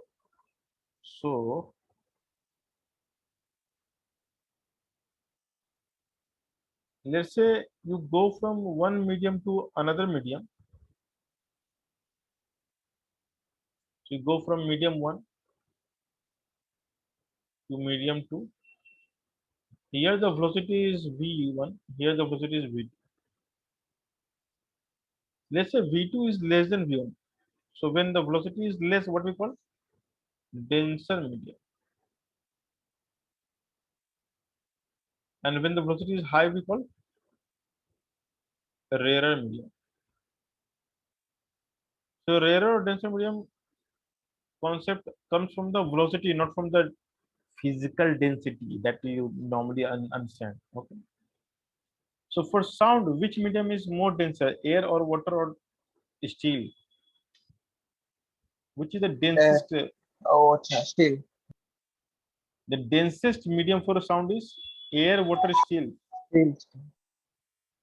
It is the air, which is the densest, because sound will move slowest in air and fastest in speed. I mean steel. So why? The speed of sound in air is 340 meter per second, but in water it is roughly 1400 meter per second, and in steel it is roughly 5000 meter per second. So even if a train is leaving a station 1, you can hear the sound kilometers away. Kilometers, like large kilometers away, because sound can travel at a speed like this. And this is like a kind of a detection system so we develop. So sound travels really fast in steel, because the elasticity of steel is highest. Okay. Now in the formula, elasticity upon inertia, the denser object will have more inertia, but elasticity kind of dominates over the inertia in all cases. So now to understand this fact, you can go back to chapter of elasticity and you will learn that Young's modulus will have the order 10 by 11 for steel bar, right? The Yes. density of water is 1000 kg per meter cube and air it is 1 kg per meter cube. And for solid it is, for iron, roughly 7800 kg per meter cube.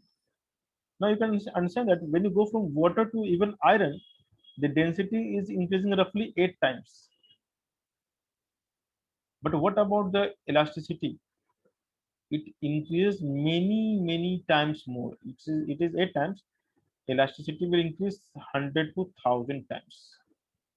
And that is why in most cases the elasticity is the predominating feature than inertia, and so the speed of sound actually grows with elasticity predominantly than the inertia.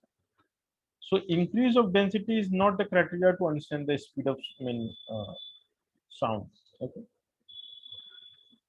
So the denser medium here is air, and the iron is the rarest medium, or you can say rarer medium. So the rarer or denser concept for different types of wave is based on the velocity in the medium, not on the based on the physical density. So one should not be confused with the physical density. Understood? One should not be confused with the Yes. physical density. In case of light, it is different. So light will be fastest in vacuum, and any other medium it will slow down. That is why for light the rarest medium is vacuum and air. Then any other medium is denser medium. Is this clear? So what is denser for one wave or one type of wave need not to be the denser for other type of wave. And that is why we define something called optical density and acoustic density, which is the right way to define, than calling density, because density is a confusing term. Density means generally we say think mass upon volume. That's the problem. So we define here optical and acoustic density. So what is optically denser is acoustically rarer. Do you realize this? So air is optically rarer but acoustically denser. Understood? Yes. And the speed of sound in water, as you can see, it's roughly 1.5 kilometer per second. And that is the reason various fish, especially the dolphins and the whales, they communicate with each other through the ultrasonic sound they produce within the water. So they can communicate far away, which are like kilometers away from each other easily, because it's only fraction of second it takes. So water is a natural channel to communicate easily. So that's how they can come together. So what they do is they create a sound, and by listening to sound, they come closer to each other. So they decide their location of meeting through the sound. Of course, they don't call or WhatsApp or make a WhatsApp group. Look, let's meet together. They don't do something like that. They have a natural communication methods. So God has given them the ultrasonic sound, and they produce it to communicate. Okay. So they locate each other using the ultrasonic sound, and we have also developed the sonar system from. We have learned this from the dolphins. So sonar system, what is sonar? Anyone knows sonar? Yes. So this is sound navigation And ranging. and ranging.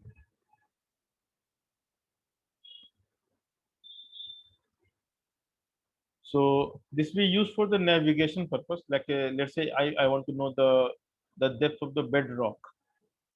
Okay, so let's say we want to go for the wall exploration, and you want to know how deep the bedrock is. So of course there's no need to go to the deep and measure it. So we use the ultrasonic sound. So the uh, this is the water, this is the bedrock. Let's say. So you create a sound, it will go down, will hit the rock, will come back, and by taking the time here and time here, we know the speed of sound, which is very high. The difference of time from here to here, we can find the depth. Let's say h, we can say 2h by v equals to t, h equals to vt by. So we know t, we know v, we can get the depth of the bedrock. Okay. So they are very interesting things. So what will we learn today is the basic of all, like why and how things happens. What is the actual meaning of all these terms? Like what is wave velocity in reality? How it is derived? We'll derive it later on, but how it is like kind of depending on the properties like elasticity and inertia, and who decides what? Because that is very important. We need to be very clear that a medium do some certain things. So medium can, of course, affect uh, the wave velocity. So let's say if a medium is going into denser medium, what will happen to the wavelength? Will it decrease or increase? What do you think? So when you go a denser medium, the frequency remains same, yes or no? So frequency or the time period, will it change or remain same when you change the medium? See, Hmm? If you go from one medium to another medium, what will happen to time period or frequency? Same or different?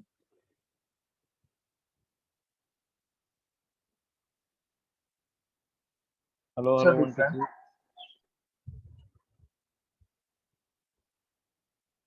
The whole effort is now invested. Frequency or time period depends on source. Source is somewhere else, right? So as the wave will travel through medium, frequency cannot change. No? So What we lambda have. depends on. I'm asking the frequency part, not the lambda part. As you go from one medium to another medium, frequency will change, yes or no? So yes, frequency. Lambda. Hmm? Lambda. So frequency will not change. Lambda will change. Frequency will not change, but lambda will change. So lambda will increase or decrease if you go from rarer medium to denser medium.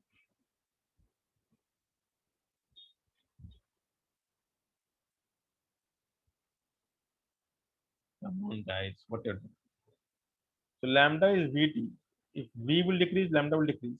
Simple. Because T is constant. So that is why when you go from the rarer medium to denser medium, So decrease. the first lambda will decrease. Okay. So we say that the lambda will shrink in size in a denser medium. Okay. So these concepts are very important. You need to understand what happens if you go from the denser to rarer medium. Lambda will. Increase. Okay. So try to recall all this thing, and I would suggest that you should read some book. It will be very good for you. So whatever book you have is Swarma, make a just reading through it. Because sound chapter is it is the easiest chapter and the most difficult. Why it is easiest and difficult? You cannot remember things for a long time. That's why it's difficult. What is easy? When I will teach, it's very easy. That's the only problem. But moment after, it becomes difficult chapter for most of the students. And why it happens? Because you don't give importance to the theory part. So if you do not understand theory well, this chapter will be like a hell. Okay, that's a good drawing. Anyway, bye guys, take care.